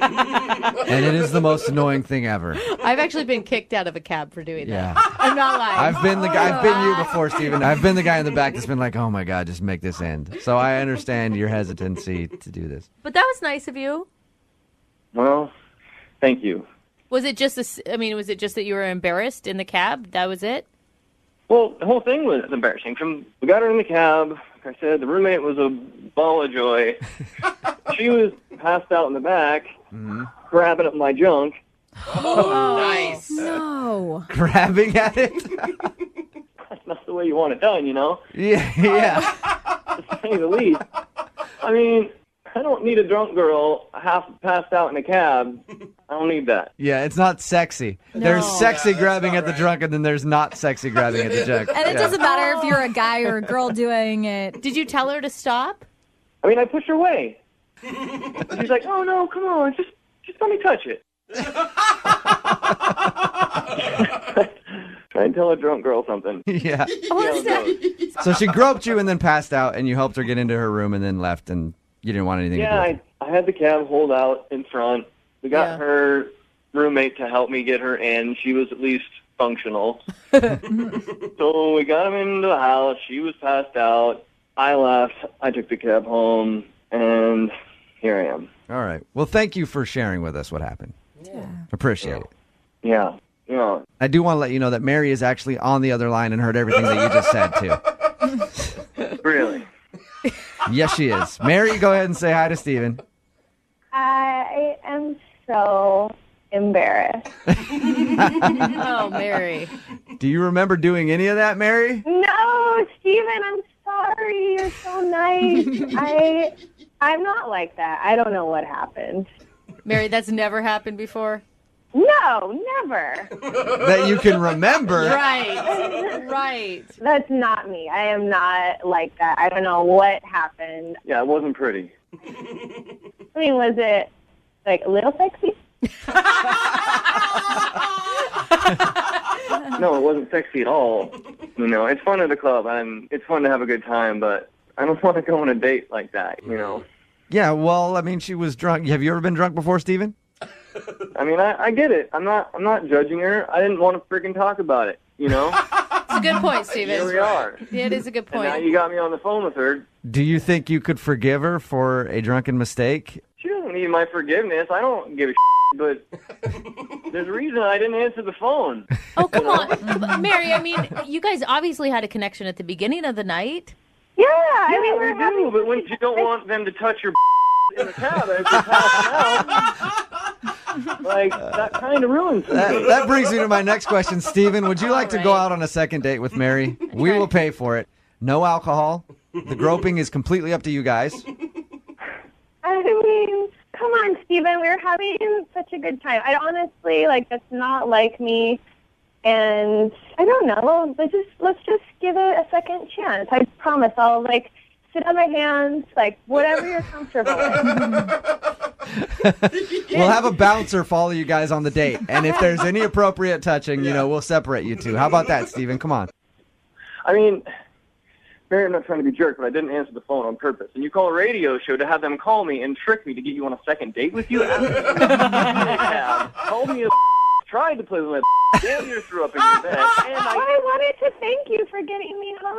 Have a second shot. There you go, Steven. And I'm glad you're home, and I'm glad everything's safe. But next time, just think a little. Well, I mean, I don't even remember touching your first of all. And... No, I just don't see myself going on a date with that energy, for lack of better words. With that energy. Mary, how do you like being referred to as that energy? I'm not like that. I don't know what happened. Mary. Steven, thank you for your time. I appreciate it. Mary, at least you left a lasting impression with Steven. He will never forget you. Mm-hmm. Oh. Brooke and Jubal in the morning. Brooke and Jubal's second date update. The guy on the phone for a second date update today let his emotions get the best of him on his first date. Mm-hmm. And now I don't even know why he's on the phone to do a second date update. If I were him, I would not want to see this girl again. I actually don't even think I'd want to go in public again. It's that but bad? Regardless, he emailed us and wants to do a second date update. His name is Keith. What's up, Keith? Hey, guys. How's it going? Oh, my God, Keith. I feel like you should be embarrassed for yourself, but I don't really know why yet. Yeah. Your email was crazy, man. I cannot believe what actually happened on your first date. We'll get into that in just a second. But first off, how'd you meet the girl that you want to call today? What's her name? Allison. Allison. So how did you meet Allison? We met through an online dating site. Okay, that's pretty normal. I just haven't dated very much, and my friends finally convinced me to start doing some online dating. And I tried a couple of the free online services, and they were terrible. I had terrible experiences. Yeah, the free ones are never good. He sounds like the memory is still haunting him right now. Oh, yeah. PTSD. One girl I met within the first 5 minutes of our date, she asked me how much money I made. Whoa. Oh. Do you make a lot of money? I realize it's the first couple minutes we've met, but now I want to know. Yeah. Having flashbacks. And when I wouldn't tell her, she literally was like, all right, well, this is done. And she left, and it was over. Wow. I can't believe you even continued online dating after such a horrible experience. I know. And then the worst part is it didn't get any better. I met this other girl on a date, and she brought her dog, and I kid you not, she talked to the dog more than she talked to me. Oh, man. All right, so you've had a bad run. Yeah, on these free. So I finally was like, okay, I'm going to sack up. I'm going to pay for a paid service because maybe the quality will be better, So Right. Is this the first date that you went on off of that paid site? Yeah. Oh. And this one sounds like it went very well. I mean, at least for you. Yeah, comparatively speaking, it started out great. Met Allison. We went to brunch. Oh, that's a fun date. Yeah, and just from the moment I saw her, instantly I knew there was something there. She was gorgeous. I couldn't believe it. Okay, and then right off the bat, she didn't ask you how much money you were making, or she didn't have a dog with her, so that's a plus. She's off to a great start. But I feel like you've lowered your standards so much compared to the other incidences that you had. Yeah, I mean, I know my standards had been kind of lowered, but she was better than I ever would have expected. She was smart, she was cute, she was sweet, and she just seemed normal. She just seemed like a normal person that I had a really great connection with, and it kind of caught me off guard, and I just was starting to feel overwhelmed, but in a good way. I was swooning, and I just got caught up in the moment, and that's when I think I messed up. Yeah. What could you Tell everybody what happened, and then explain why you did this. Okay, just try and understand all the context. So. So we meet, we're hanging out, the date's going great, and it just keeps getting better and better and better. And she gets up to go to the bathroom. And at this point, I'm my heart is just overwhelmed, like it's overflowing. I'm like, she's the one. Like she has to be. I know it sounds crazy, but I felt it. And so while she was in the bathroom, I decided to do something crazy. Oh no. Yeah. So when she gets back, she sits down and she looks at me and she can kind of tell I have something I want to say. So I look to her and I say, look, I know we just met, but there's something I need to tell you. And she says, okay. And I straight up told her I wanted to spend the rest of my life with her. Oh my God. Yeah. What are you doing? Like, I'm breaking out in hives just even hearing that. And I love love. Yeah, no, I know. It sounds crazy, even me saying it right now. But I don't know. I just was in the moment. I couldn't help it. It's like, I would have regretted it forever if I didn't. I made a ring out of a paper napkin, and I got down on one knee in the restaurant. And did everybody see this, or was it just you two? Oh, yeah. People were, like, applauding. They were smiling. What did she do? She, well, I could tell she was shocked. I don't think she saw that coming. No, I guarantee she didn't. Did she think that you were joking? No, I mean, she knew. There's no, like, I was dead serious. She could see it in my face. How did she react? She was calm. She didn't, like, freak out, but she's kind of looked at me after everyone quieted down and was nice about it, and she was just kind of like, Keith, this is our first date. And what did you say to her? I was like, I know, but I just feel this, and I can't deny it. And she was like, I think I should leave, and then she left. Yeah, because Keith, you sound crazy. Yeah. I'm just gonna lay it out there. I mean, I know how I sound. Did she leave you right there in the restaurant by yourself? Oh yeah, I finished my eggs Benedict alone. Who wouldn't have left? You've got a crazy psycho stalker proposing to you within like the first hour of meeting someone. I mean that kind of thing happens, right? You've seen rom-coms. When you know, you know. And I really thought she felt the same way. What? Maybe she did. Maybe, you know what, she ran right out of the restaurant to shop for a wedding dress. She's been busy planning this whole time, and that's why she can't get back to him? Yeah, probably. What did she ever do to make you think that she thought that she should marry you and get engaged right there on your first date? Yeah, I mean, that's a fair question. So when we were talking, I like to go to comedy shows, in my spare time, and I told her that, and she wanted to come with me. I've never met a single woman who was excited about. So that means that you ask for her hand in marriage on a first date? Yeah, well, I guess I read it wrong. Whatever. Yeah. I'm guessing you haven't talked to her since this date. No, and I have tried very hard. Yeah. I know she's the one. That's the thing. Like, and I should have just waited. I should have played it cool. Yeah. I should have held my tongue, but I couldn't. All right, well, we'll play a song, come back, get her on the phone, and see if we can get you guys a second date, and then maybe you can get married after that date, okay?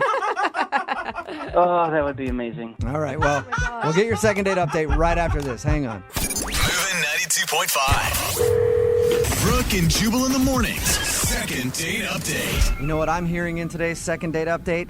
Wedding bells. Oh my That's God. right. I feel like this is going to be the first ever second date update that ends with a couple getting married live on the radio over the phone. Wow. If you just tuned in, Keith is on the phone. He wants to call Allison. They met online, went out for some brunch. He got a little wrapped up in his emotions and actually proposed to her on their first date. And then she stormed out. He hasn't talked to her since. It's obvious why she's not talking to him, because she thinks he's a weirdo who proposed on the first date. But Keith, here's my advice to you, man, before we make this phone call. If you fall off that horse, you get right back on. Oh. When we get her on the phone and you talk to her, propose again, Keith. Just keep proposing. She'll eventually say yes. Yeah, I'm not sure that's how that works, but I don't know, man. I think you should just go for it one more time. Keith, what's your plan here? Apologize? I mean, I've already apologized so many times on her voicemail and through text message, so I think she understands I'm sorry. Okay. I just want a chance to explain. All right, here we go. I'm going to dial her phone number right now, okay? Look, before you call her, if you you guys can like have my back on this, I need all the help I can get. Yeah, So, you really do in this second date update. I'm not going to lie to you. You need all the help you can get. Okay. please. I'm dialing her phone number right now. Here we go.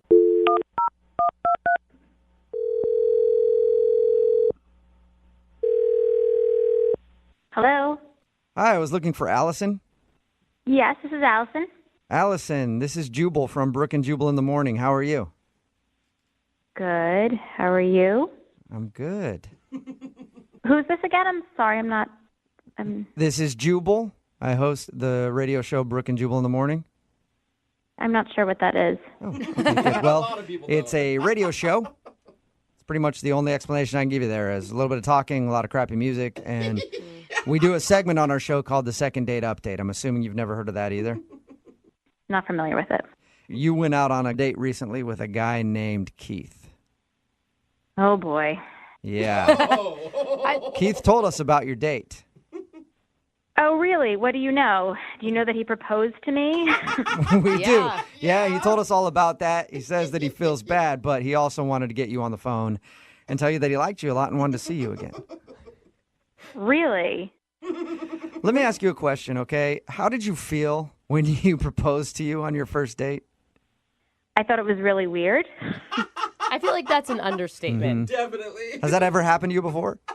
No, definitely not. Was it scary, creepy, a little bit of both? It was crazy. I mean, when you picture getting proposed to when you're young, a little girl, you don't exactly picture it happening on the first date at brunch. You don't? No. Weird. Okay. Yeah, he told us all about your date, and he said that he feels really bad, and he's tried to apologize to you, and he just wanted to be able to talk to you again to see if you'd go out with him. I mean, he should feel bad. What was I supposed to do? Say yes and marry the guy? Right. Was there any part of you that thought like, well, it's romantic? No, I was completely shocked. It was one of those things where you just pause. It took me about 3 minutes to even get a reaction, and I didn't even know what to think. So I'm guessing that the reason you aren't calling him back for a second date is because of the wedding proposal. Was there anything else? Does there need to be another reason? I don't think so. That's enough of an explanation. You know, Keith did talk to us, and he doesn't sound like a weird guy. He just says he got caught up in the moment, and he was super excited because you're like the best girl he's gone out on a date with ever, and he handled it the wrong way. That's sweet that he says that, but I mean, we were vibing, we got along, we had, a good connection at first, and I felt a spark, but when he broke into tears and started proposing, I thought he was crazy. Yeah. Yeah, it changes things a little bit, changes your whole vibe. Mm-hmm. Yeah. Allison, I do need to let you know that Keith is actually on the other line and wants to talk to you. Are you kidding me? No, I'm not. Hey, Allison. Oh my God. What do you want? I just want a chance to explain myself. I told you I'm sorry. I know that what I did was crazy. I know it was insane. I got caught up in the moment. I'm an emotional person, and I don't have a good excuse. I just got caught up in the moment. It's not the 1920s. I mean, you don't just meet somebody and marry them off in the afternoon. Yeah, no, you're right. I get that. But can you honestly say you weren't, feeling anything? I can't be the only one who was feeling something. No, I was. I mean, I liked you at first, and you seemed normal, and I definitely felt a connection. But when you broke into tears and proposed, I just thought you were crazy. Okay, that makes sense. That's totally fair. I'm not crazy. I've had some terrible experiences dating in the past, and you were so cool and normal, and I just felt it, and I got lost in that moment. I got caught up in it. I feel like if that's the kind of guy you are, then who knows what other reckless decisions you'll make down the line. Oh, no. Dude, red flag is what she's saying. I understand. Yeah, I get it. I understand how that could be a red flag or how I could seem crazy and unstable. I'm not you want to call my friends, and I have people who will vouch for me. Just You want to supply references to Allison? I will. I think this is important. I don't want to lose this potential relationship just because I messed up on the first date. I mean, it's a shame because I liked him too. I'm just not looking to get married tomorrow. I'd like to date someone for a little while before we talk about marriage. So you did like him, though? before? Yeah, I did. Well, then why don't you give it one more shot and go out on another date? Would you like to go out on a second date with Keith? We will pay for it. Allison, before you answer, I need you to know I did watch a couple rom-coms on Netflix the week before we went out, so I was in an emotional place already. Blame it on the rom-coms. I love it. It's like Katherine Heigl just gets to his heart, man. Allison, will you go out with Keith again? Oh, I don't know. I mean, I don't know. This whole thing is just so weird. You cannot blame her, you guys. Allison, the only thing I'm proposing right now is a second date. I just want to do this the right way and forget about the first date and just move forward. That's all I'm asking. Allison, can you forget about the wedding proposal on your first date and go out with Keith one more time? I know that's a lot to ask, but do you think you can do it? It is. If you guys think it's a good idea. I do. I think it's a great idea. At least see one more time how he handles himself. I mean, he's not totally crazy. See, right there. You said he's totally crazy. I'm going to change my mind again. I'm going to go back. I said he's not totally crazy. Yeah, but he just got a little worked up, you know? You're saying partially crazy, though. Everybody's partially crazy. And you can't find somebody that's fully sane.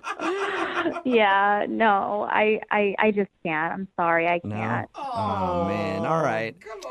What happened? We were there, and then I don't know, man. I'm sorry. What did we learn? What have we learned, though? Okay, this is all about learning. What did we learn from today's second date update? that love isn't real. No. That's so sad. We've learned that, but we've also learned no rom-coms before your next date, okay? Brooke and Jubal in the morning.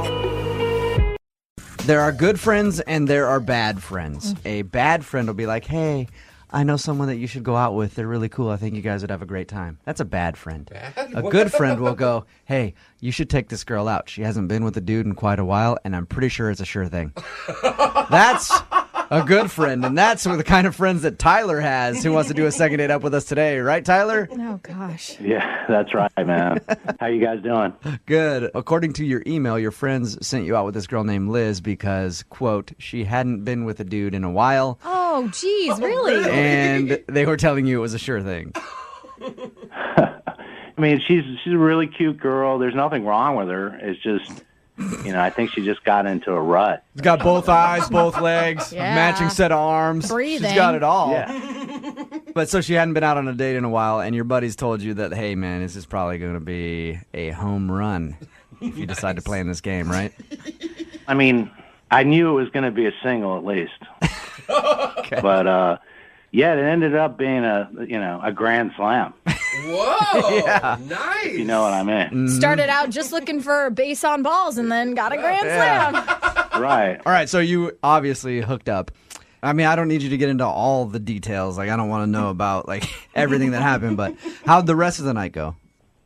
Well, I mean, it started out really cool. I mean, all my buddies were there. Their girlfriends were there. Like cheering you on in the room? What? Are you... No, Wow. Wait, you mean they were filming you? Well, Really it good wasn't friends. an orgy or anything.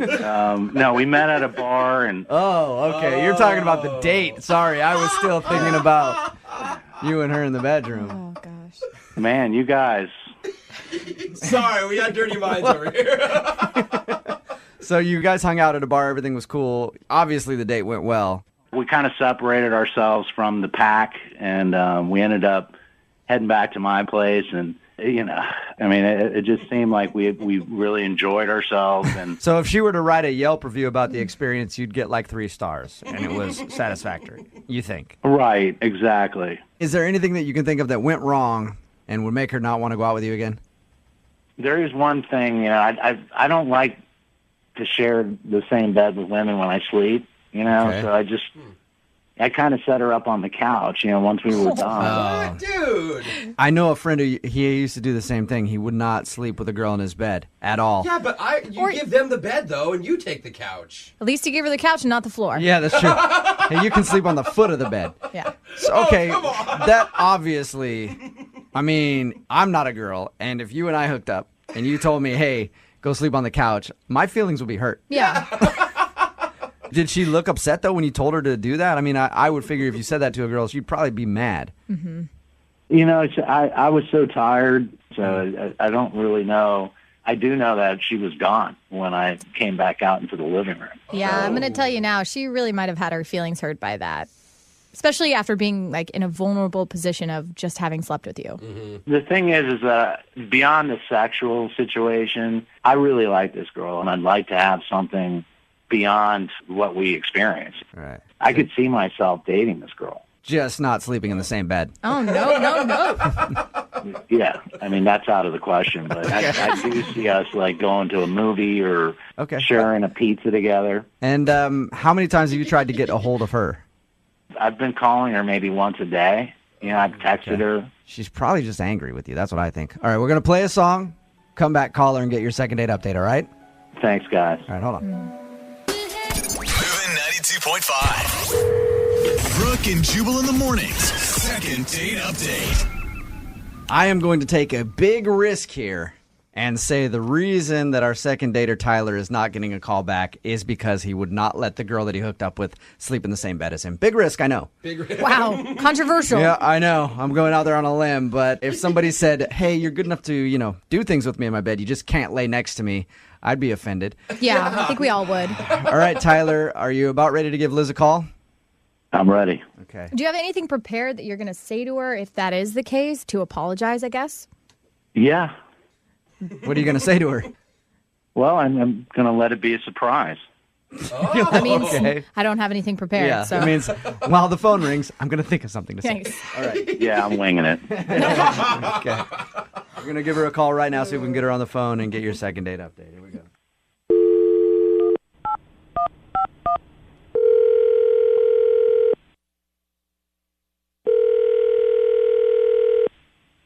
Hello?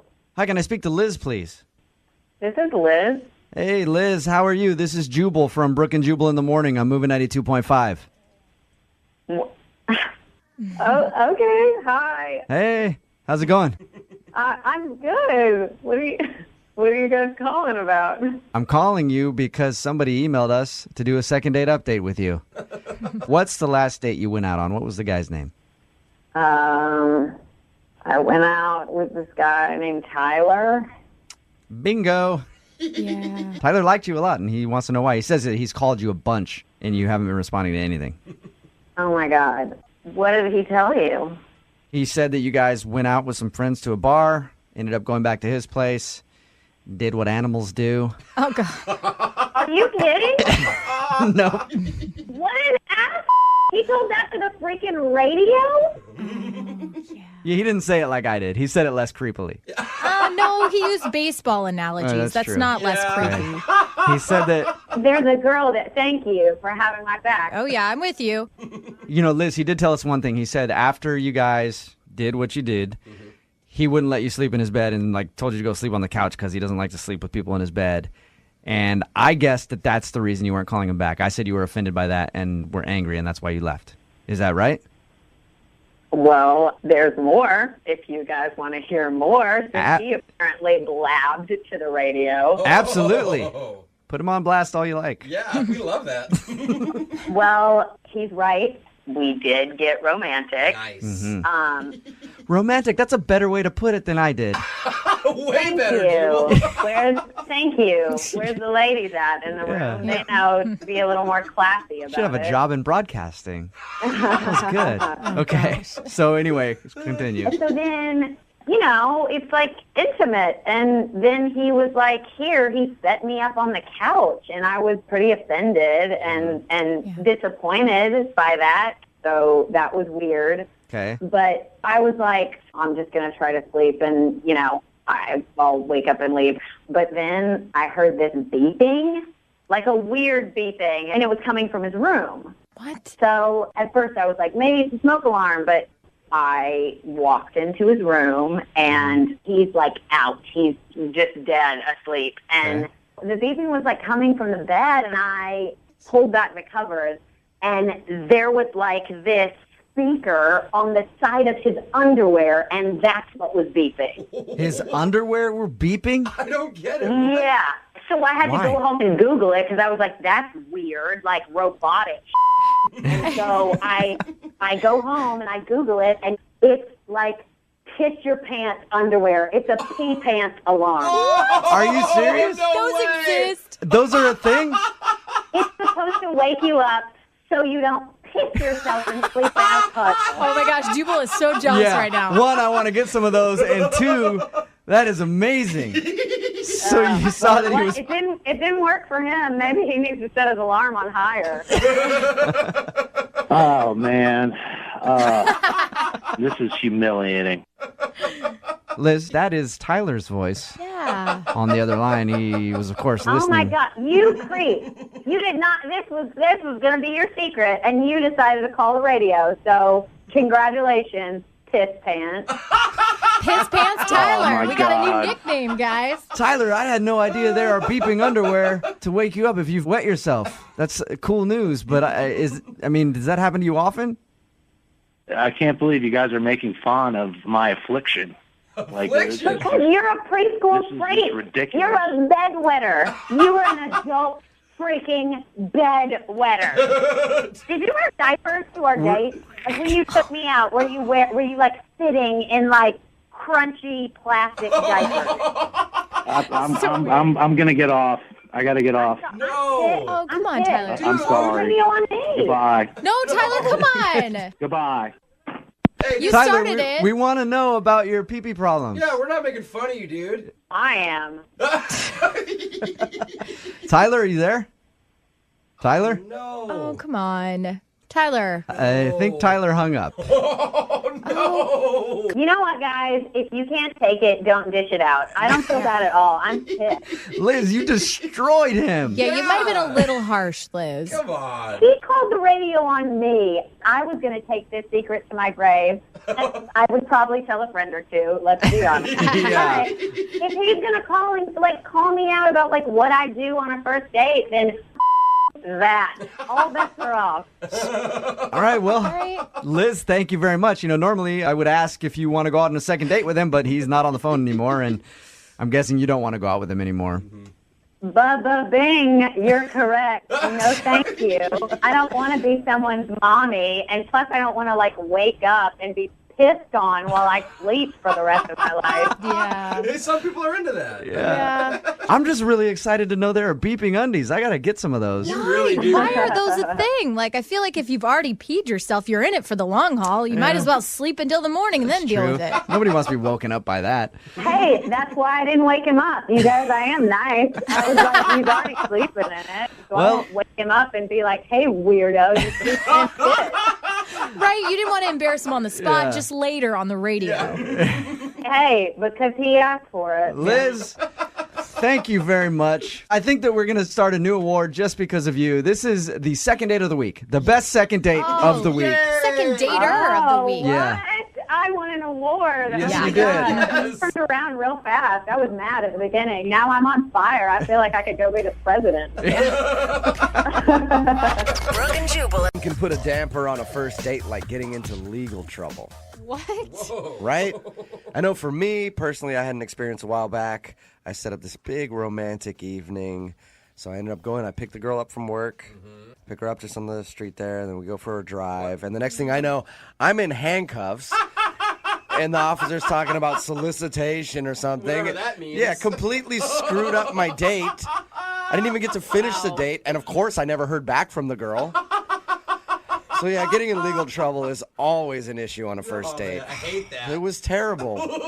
I had such a nice evening planned, You too. are such a romantic at heart. It's insane. Well, Kyle, who's on the phone to do a second date update today, got into a little bit of legal trouble on his date. Maybe not as bad as mine, but still, he had an issue with law enforcement. Kyle, how are you? I'm okay. You're not calling us from a jail cell right now, right, Kyle? No. Okay, good. What sort of legal trouble did you get on your first date, Kyle? It's not crazy or anything. It was just a speeding ticket. Yeah. But, in the middle of a date, having a cop stroll up to you and start acting all weird, probably, I know, I wanted to make it sound like Kyle was arrested. He wasn't. He just got a speeding ticket on his date. But he does think that's the reason she's not calling him back. We'll get to the speeding ticket stuff in a second, but how'd you meet this girl? I was at this birthday party for a friend of mine, and we started talking and kept talking, and it seemed like, there was something cool happening. So Cool. And what'd you guys do? I went and picked her up, and I wanted to take her to this nice restaurant that I know outside the city because you have some time to talk on the way there, and then you can talk at the restaurant. And Yeah, that sounds terrible to me. That's the worst thing about dates to me is all the talking. Just so much talking on this. You just want a quick drive-through, Yeah, call it good. gotta be awesome. But I see where you're coming from there. You want to have some conversation with the girl, I guess. That's a fun thing to do. So you guys clicked and you had a good time. What's her name, by the way? Sarah. Sarah? All right. And your email said that you think the speeding ticket is the reason she's not calling you back. Why is that? Well, it's just like after the speeding ticket, things got really weird because it happened on the drive home. Yeah. What's really weird mean? You got those weird spaces in conversations where everyone's sort of trying to think about what they should be saying. I hate that. And your speeding ticket wasn't like you were going 100 miles over the speed limit or something scary, right? No, it wasn't crazy. I was doing like 80 in a 65. All right, that's not terrible. Were you rude to the cop or something? I'm just trying to think of why her attitude. No. But I mean, I just got a speeding ticket, so of course, like, it sort of put me in a bad mood. And when I get in a bad mood, sometimes I just get quiet. So you were the reason for the awkward silence in the car. Yeah, but I just got a speeding ticket. Are you ever not in a bad mood after you get a ticket? I get so many speeding tickets, I don't care anymore. I have a lawyer who takes care of them, so I'm good. It doesn't bother me. But I do understand where you're coming from. I guess it could kind of piss you off a little bit. How did everything end with her? It was just a little awkward. I dropped her off and tried to go in for a kiss, and that sort of didn't really happen. Did you do like the awkward still in the car reach kiss? Yeah, it was, one of those weird, can't quite find the right angle, and by the time you think you do, she's already gone. So I have that happen to me quite a bit. If I'm out on a date, like I'll lean in to kiss her in the car, and she's out by the time I just make out with the air. Hey, I'm still kissing somebody. It wasn't a fail. That's what you should have done. Yeah, so it could have been that you were just awkward after getting your speeding ticket, and she was like, oh, man, this guy. Sure, but I mean, like, stuff happens, and I just really hope that I didn't screw this up completely. Yeah. All right, well, we'll play a song, come back, call her, and get your second date update, all right? Thank you. All right, man, hang on. Moving 92.5. Brooke and Jubal in the mornings. Second date update. All right, Kyle is on the phone with us, and today he wants us to call a girl named Sarah. Apparently, they had a great date. Everything was going well. The only thing that he can think about that could be the reason that she's not calling him back is that on the way home after dinner, he got a speeding ticket. And in his words, he got a little grumpy. And he said the ride home after the speeding ticket was very awkward. He ended the night without a kiss or anything. She just got out of the car and hasn't talked to him since. Kyle, I don't even think we need to do the second date update today. Wait, why? Because I think I know why she's not calling you back. I think I figured it out. Really? I do. Here's my theory, Kyle. I think that she set you up. Here's my theory. She sees Kyle, meets him at a party, woos him into taking her out on a date. And she knew the exact route you were going to take on the freeway to take her home. And she knew that you were going to be going 80 miles per hour in a 65 mile per hour zone. She knew that. You know why she knew that? Because the cop that patrols that area is her ex-boyfriend. And her whole goal was to get you to speed through there to get a ticket so he could give you a ticket and be jealous that she was out on a date. Now she's back with her boyfriend. We don't even need to make the phone call. I just figured it out. Don't waste your time on her. Oh, my God. That is quite a master plan, Jubal. I don't know. You sure you still want to do the call? I'm amazed that you think that I'm worth all that effort. That's great. And probably the fact that the cop was like a 50-something-year-old man with a big belly. Don't judge who people date. All right, Kyle, I'm going to make the phone call for you anyway and see why she's not calling you back. But if I'm right, you owe me money. Okay? You got it. All right. I'm going to dial the phone number right now and see if we can get her on the phone. Probably hanging out in that cop's bed right now. Just a user.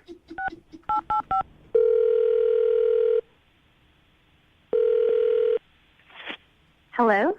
Hi, can I speak to Sarah, please? Yeah, this is she. Hey, Sarah, how are you? This is Jubal from Brooke and Jubal in the Morning. I'm sorry, who? Jubal from Brooke and Jubal in the Morning, the radio show. Okay, that pause would lead me to believe you have no clue who we are. We host a morning radio show. Okay. And one of our listeners recently emailed us about you and asked us if we could get you on the phone. Really? Yeah. Okay. His name is Kyle, and you recently went out on a date with him. Yeah, sounds about right. Well, Kyle told us that you're not calling him back, and he hasn't seen you since the date, and he would really like to see you again, but he's wondering why you won't go out with him. He did tell us that he got a speeding ticket on the way home, and he also said that he thought things got really awkward after that between you two. Yeah, I would say awkward is a understatement. Was it good up until that point? Was he right on that? Yeah. I thought Kyle was a really nice guy until then. Until the speeding ticket. Yeah, after the ticket, he just got really quiet. And Let me ask you a question. Was it quiet, like I'm bummed out quiet, or I want to murder somebody quiet? There's a difference. like, I don't know him that well, so it was hard to tell. Yeah, but if he just got a little quiet, I mean, you guys had 3 hours at this point of good times together? How could it cancel it all out? Well, I was trying to calm him down or, get him to, ease up a little bit on himself. Mm-hmm. And I told him, it's okay. It happens to everyone. And he replied, no, it doesn't happen. Doesn't happen to me. All right, that's kind of rude. Yeah. And after that, he tried to blame me. He told me, it shouldn't have happened to him because I was distracting him. What? He said that he blamed you for the speeding ticket? Yeah. And I was like, are you serious? You're really going to blame this on me? But he was acting so weird that I just said, okay. Whoa. How were you distracting him? I'm curious as to how he would try to blame it on you.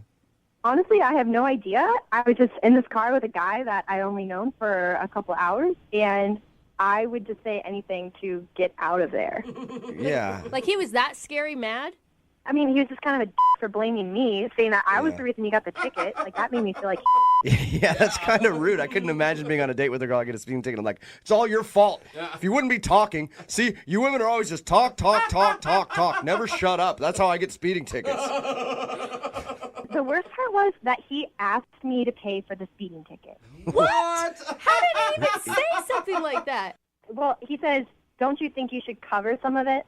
What did you say? I just said that's fine because I just wanted to get the hell out of that car at that point. Yeah, you're like, all right, whatever. I'll pay anything to get out of this date right now. I can't believe he would actually say that it was your fault and then ask you to pay for the speeding ticket. Maybe you misunderstood him. Maybe he was joking with you. If he was, he's really bad at joking. I mean, he said he tried to kiss you at the end of the night. Oh my God, I didn't even know he tried to kiss me. That's awesome. You were just gone from the car. Sarah, thank you very much for telling us what happened with Kyle. We'll definitely let him know. Okay, thanks. Yeah. Thank you. Oh, actually, you know what? He already knows because he's actually listening on the other line. What? Yep. Yeah, hey, Sarah. Oh, my God. Sarah, you know that's not how it actually happened. That's not how this went down. Oh, so you didn't blame me for getting a speeding ticket, and you didn't ask me to pay for the ticket? All I said was that you were very distracting, and I don't know a girl who would not take that as a compliment. What? Maybe take it as a compliment until you ask her to pay for the ticket. She was in the car. She was distracting me. I'm surprised that she didn't offer to help pay for it. Are you kidding me, Kyle? Sarah, my foot wasn't the one on the pedals, and I was just sitting there talking to you. If I recall correctly, you were telling me that you just had to get home really quickly. There's a reason that I was speeding. It's all your fault. Sarah, it's all your fault. Kyle, I have to ask you something. Are you just trying to get me on this radio show so that you can try to talk me into paying your ticket? That's a good question. I was trying to get you to go on another date with me because I thought it was great, but now you're being sort of a bitch about this. Yeah, I'm the Kyle, you're such an ignorant ass. Kyle, I don't get it. You sound. Sarah, I think you are just a straight up. You're going to take dinner from a guy who's driving you all over the countryside, and then you won't even give him a kiss at the end of the night. Because you told him to pay half your speeding ticket. It's what you do. Yeah. Not what you do. Hey, at How this can you point- be a guy that thinks that you're supposed to pay for a woman's dinner and you still want them to pay for a speeding ticket? That makes no I just filled out sense. like a couple $100.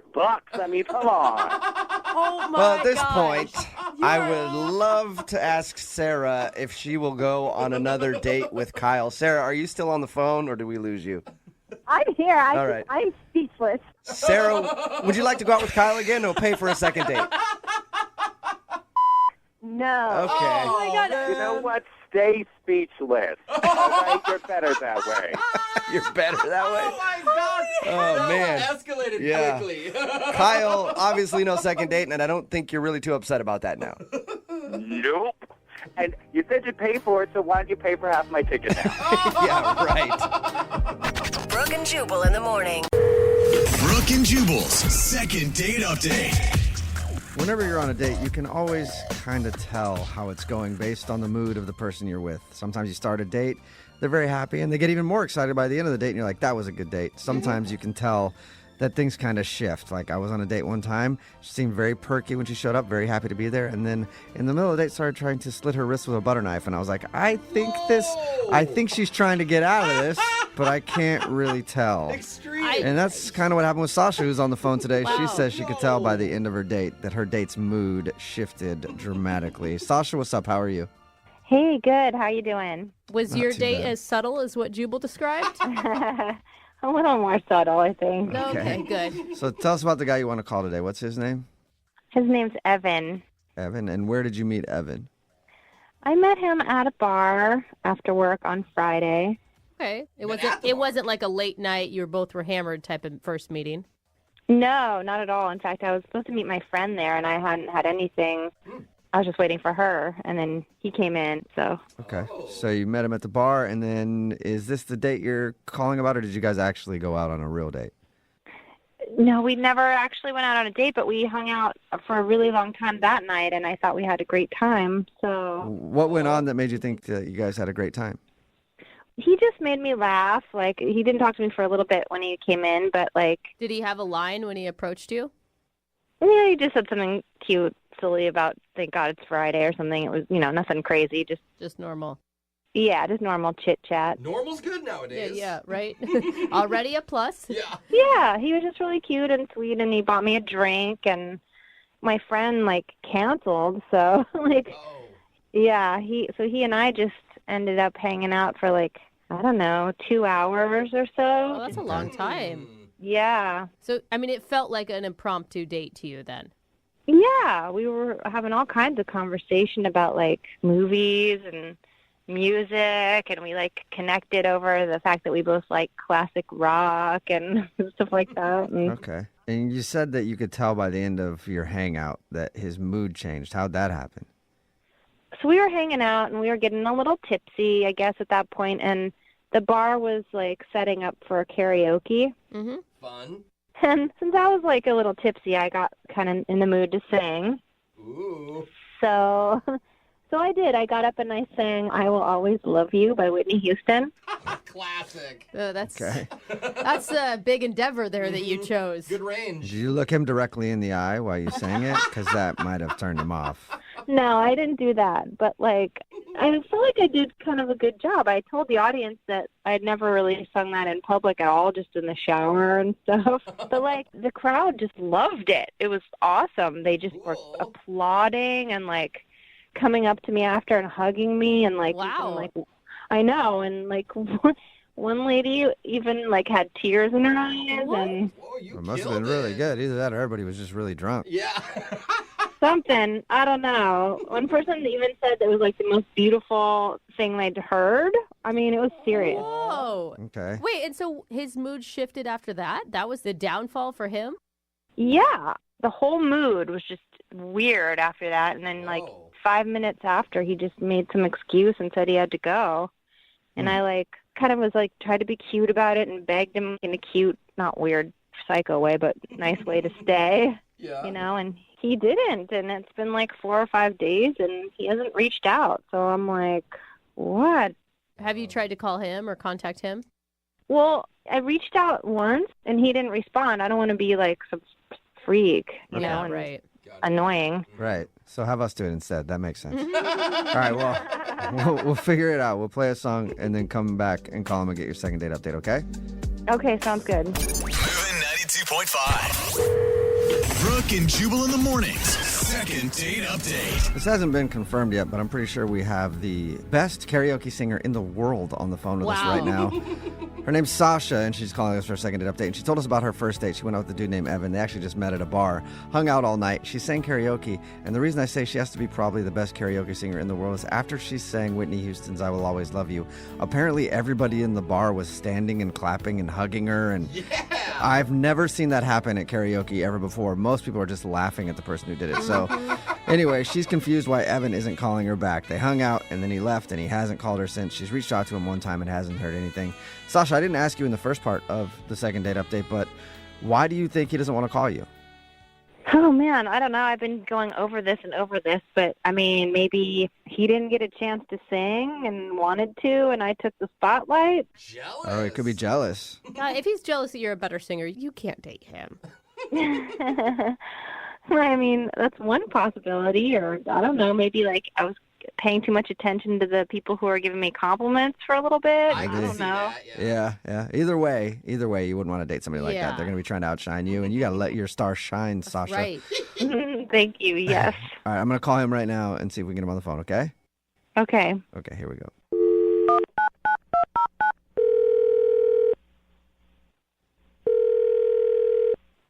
Hello? Hi, can I speak to Evan, please?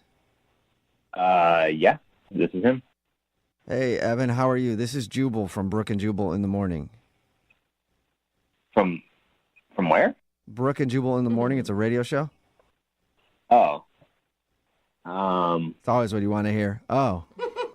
Any clue why I'd be calling you?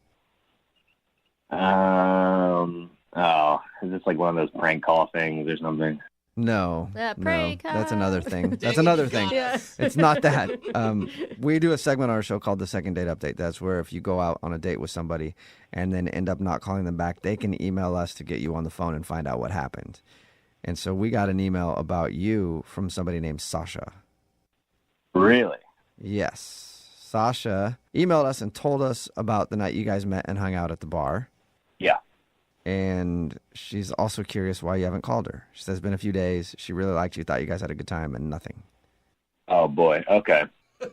Was she confused maybe that, I mean, she said you guys met and spent 2 hours together. Did you not think of it as a date? No. I mean, that part's right. I mean, it kind of ended up feeling like a little date. We hung out for a while. Mm-hmm. I mean, look, she was cool at first, but... But... You know. That's a big Yeah. She was cool at first, but...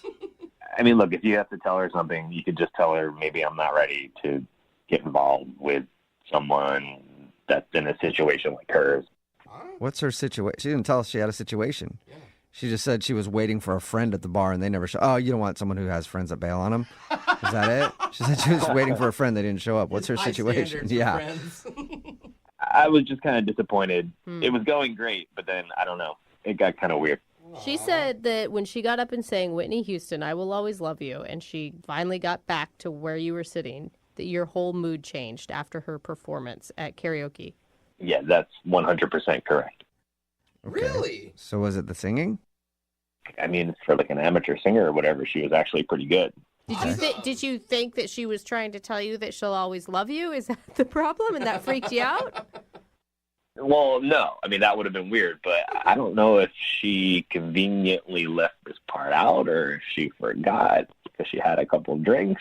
But right before she sang the song with the title, I Will Always Love You, she dedicated it to her ex-boyfriend. Wait, like on stage? Whoa. Yeah. That's awkward. Yeah, so you can kind of see where that threw me. Yeah. I don't blame you. I think I can see your point. That's Did big- she say anything else about it?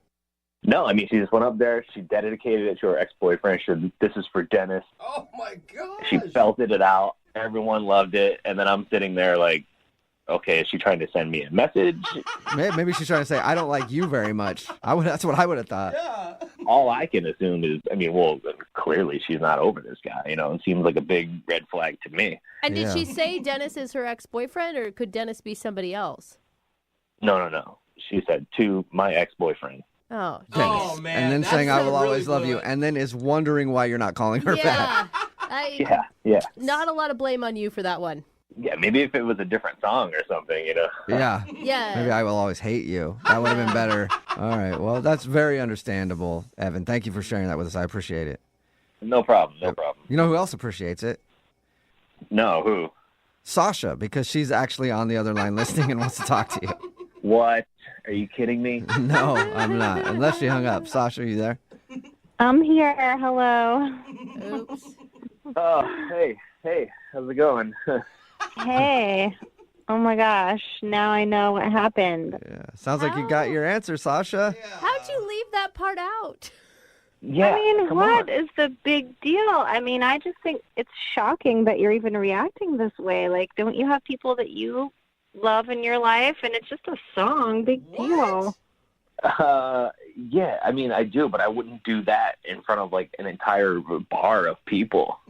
Oh my gosh. I feel like you're just being kind of judgy about it. It's like I reached out to the radio folks for you because I wanted to see you, not him. And I mean, just like FYI, he's made it perfectly clear that there's zero chance that we would be getting back together, even if I wanted to. It's done. It's just, See, I'm wondering why this guy made it clear that there's zero chance. Yeah, usually when someone's like, there is absolutely no chance ever that I will ever get back together with you. No, I'm not trying to make myself look bad or something. It was like 2 years ago, but he was my first true love. So, Sasha, you're clearly hung up on this guy and not over him. I mean, that's what it says to everybody listening right now. Oh my gosh, not even. No, it's just, he'll always have a special place in my heart. And the song just came up, and in the moment, big deal. But it's not just any song. The song's called I Will Always Love You. So you kind of see how that's weird? Evan, did you not hear what I said before? I mean, everyone has a person in their life that they still love in their heart. I mean, like Dennis, for example. He'll always be with me. Always, even just always be with me sounds kind of weird to me. It sounds like. And Sasha, Oh my God. I don't think everybody has an ex that they think about when they're on a first date with somebody else and dedicate songs to. Like, that's different than just always being, I don't know, emotionally attached to someone. I didn't know I was going to be on a date. I was supposed to meet my friend in the first place. I had a couple of drinks. Okay, you met me. You met a guy. We talked for like 2 hours, and it was going great. And the whole time you're thinking, wow, I wonder what my ex-boyfriend's doing. Yeah. That's what it seems like, Sasha. Everyone has been hung up on an ex before. It's hard to get over sometimes. I think everyone can understand that, but I think you just need to maybe realize where you're at.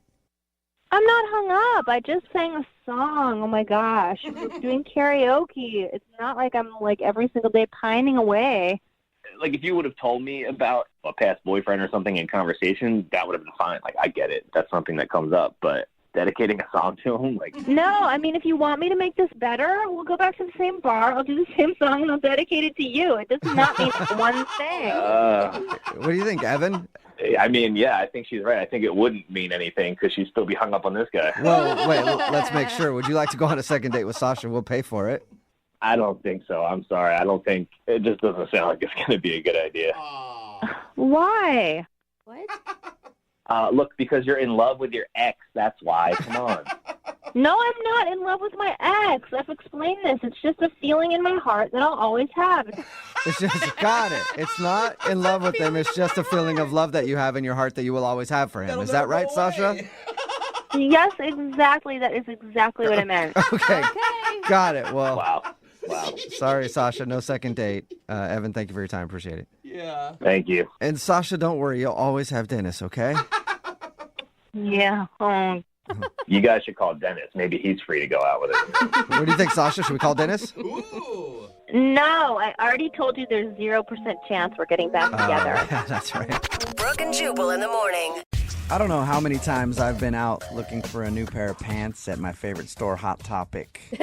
And after the girl that's working there measures my inseam, she's like, hey, you want to go out? It happens so often. And that's what happened today. In our second date update, Ramona apparently works in the mall, and she met a dude while he was shopping for some pants. I'm guessing it went down exactly how it always goes down when I look for pants. Right, Ramona? Okay, I did not measure his inseam. Okay, whatever. Tell us a little bit about the guy that you want to call today. What's his name? His name is John. John, and your email said that you met him while he was shopping in your store at the mall? Yeah, and he was shopping for pants, but I didn't measure him. Did you hit on him or did he hit on you? I kind of had to hit on him. He's really shy, which I liked, you know. He was like, clearly he had no idea what he was doing. He does not shop for himself. He didn't even know what size he was. So he needed like a lot of help, and that was kind of fun. And I mean, I felt attracted to him right away. But What attracted you to him right away? well, okay, he's really good looking, so there's that. Okay. And I liked the way that he didn't hit on me. I'm so used to guys coming in there, and I must get hit on like 25 times a day in that store. And like, he was really there to buy pants, and I kind of dug it. Like, wait a second. You actually just want clothes? That is so weird. Get out of my store. Get out. Yeah, no, I liked him. You sound like you still really like him. Yeah. I kind of really like him. Yeah. How did you ask him out? I didn't ask him out. You know, I just kept trying to get his attention, so I just kept dropping hints. What kind of hints? Well, you know, like, I would say, oh, no, those aren't good. Why don't you try these? And I would pick the ones on the bottom shelf on purpose, so I would have to bend over to sort through them. I knew it. You know? I knew that every single time a girl bends down to pick up something, she's trying to taunt me and tempt me with her backside. I knew I don't it. know. I think that might be true. If a girl is not trying to taunt you, she'll probably squat. Did he pick up on your signals? He went to check out, and when he was leaving already, I sort of went up to him and I said, oh, I'm glad you got those. And I took the receipt out of the bag and I wrote my number on it. And I said, you know, if you have any problems with the pants, here's my personal number. You can always call me. All right, that's a Nice move. That's a good sign. Nice. Imagine that though, if he calls you and he really does actually just have a problem with the pants. You're all excited when you pick up the phone. You're like, oh my God, it's him. And he's like, yeah, so remember those pants? There's a little fraying on the end. Can I bring them back in? And then knowing me, I'd probably fall for him harder. Yeah, right? Yeah, Oh my God, he still doesn't like me. So obviously he used the phone number. Did he just call you right away or text you right away and ask you out? Yeah, he texted me like a few hours later, like, do you want to have a drink after work? And I was like, yeah, I'm off in like half hour. Oh my God, you were freaking out, weren't you? I mean, kind of, but I was also kind of happy that it was like right then and I didn't have time to freak out really. It made me feel relaxed that we were going like right away. So did you guys go to the food court then? You work in a mall. Where'd you guys meet up for drinks? No, we did. We left and we went across the way to a restaurant and bar. It was like happy hour coming up. So we sat and we talked for like a half hour until happy hour hit. And then we just got some drinks and it was so fun. First of all, he totally loosened up after I got a drink in him. Really? He was like chit-chatty. We talked about like everything. It was so nice. Like I had such a good time. And how did your date end with him? Okay, this is where it gets a little weird, and I don't know what happened, and I'll just tell you. So after about an hour and a half, and we had had a couple drinks, and I really thought we were having fun, he says, so I'm having a really good time, and I hate to do this, but I really got to go because I got to get up early for work in the morning. Okay. And it was 6:30 at night. Like, yeah, that's a little early. What do you mean? Right? It's not like it was 9:30 or 10:30, because even then I would have thought, okay, that's a little early. But 6:30? Yeah, but maybe he knew, like, if you guys continued to hang out, like, it's more drinks, you know, it does end up being a long night. Yeah, but if I would have done it, like, if he liked me, wouldn't he have? Well, whatever. And then he gives me a hug, goodbye, no kiss, just a hug. Yeah. And then I got home and I texted him. I had a really good time. And he responded immediately, like, me too, so great to meet you. Awesome. And I was like, great, we should do this again. And his response was like, yeah, I'd love to. And then I never heard from him again. And that was it. And that was it. And that was 4 days ago. So yesterday I texted him, hey, how are the pants? Because I thought it would be funny or whatever. Right. And I thought maybe it would make him respond. Nothing. Not word one. And so now I'm embarrassed that I even sent that text. And I'm like racking my brain, like, did I talk too much? Or like, did I say something dumb? Like, I don't know. I'm like, I mean, he asked me out, so he liked the way we spent a little time together in the store. So it's not the way I look, it's not the way I smell. Oh my God, it's not, you know what I mean? You've really thought this out. There's a lot of scenarios playing out in your head right 4 now. days. What the 4 days and you're All going right. a million miles an hour. Well, She likes him. we'll play a song, come back, call him, and get your second date update, all right? Okay, thank you. Brooke and Jubal in the mornings. Second date update. If you're just tuning in for the second date update, Ramona is on the phone with us, and today she wants to call a guy named John. They met at the mall. She works there. He came into her store to buy some pants, and then she slid him her number, and he texted her later, and they had a happy hour together. It was great, and then the date ended, and he's not calling her back, so her happy hour has turned into sadness hour. Where you go out and from 5 to 7 at a bar, they serve you nothing but empty glasses, no beverages to enjoy, empty plates where appetizers should be, just a napkin and sadness. It's sadness hour for Ramona right now. Wow. But we're going to call John and hopefully get him on the phone and find out if there's a chance to salvage what they once had. Ramona, are you ready to see if you can get your happy hour back? I am. Are you tired of sadness hour? I am tired of sadness hour. All I right. got it. We're about to dial his phone number right now and see what went wrong. Again, Ramona has no idea what could have gone wrong on the date. She said everything seemed to be fine. The weird thing was at about 6:30 after happy hour was over, he said he had to leave so he could get up early for work and then hasn't talked to her really since. Not a word. I don't think it's going to be that bad. I have hope for you. It's only been 4 days. He could just have been busy or lost his phone or something stupid. Oh my God, Brooke, from your mouth to God's ears. She's like, All right, here I go. Dial the phone number right now and get him on the phone.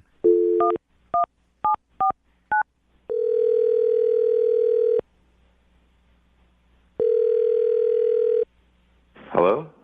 Hey, can I speak to John, please? Speaking. Who is this? John, how are you? This is Jubal from Brooke and Jubal in the Morning. What? This is Jubal from Brooke and Jubal in the Morning. It's a radio show. Wow. Okay. It's nice to meet you. Yeah, nice to meet you too. Why are you calling me? I'm actually calling you because one of our listeners recently sent in an email and asked if we could get you on the phone to ask a few questions about something. Huh. That's the best response. Her name is Ramona, and you met her at the mall. Oh, boy. Wow. Yeah, I remember meeting Ramona. Okay. Do you remember going to happy hour with her after? Yeah. Okay. Well, Ramona sent us an email telling us about how she met you and how she really enjoyed happy hour with you. But since then, you haven't texted or called her back. So she was wondering if we could get you on the phone and find out if something went wrong during happy hour or if there's a reason why you're not calling her back. She's a really nice girl. She's pretty attractive, too. Ooh, that's a good review. She's pretty attractive. I mean, she's on the okay scale. I mean, she is. I just don't want to say anything bad about her behind her back, Okay, so there is a reason that you're not calling her back. Yeah, there's a Dang it. there's a thing. Okay, well, here's how it works. So she emailed us because she wanted us to call you and find out why you're not calling her back. So you're really not Okay. talking behind her back. If you could just tell us what the reason is so that we can, go back to her and say, hey, this is what happened. I don't know. I just hate the feeling that I might be saying something about her behind her back, but No, trust me. okay, then Trust me, you're not saying anything about her behind her back. I promise.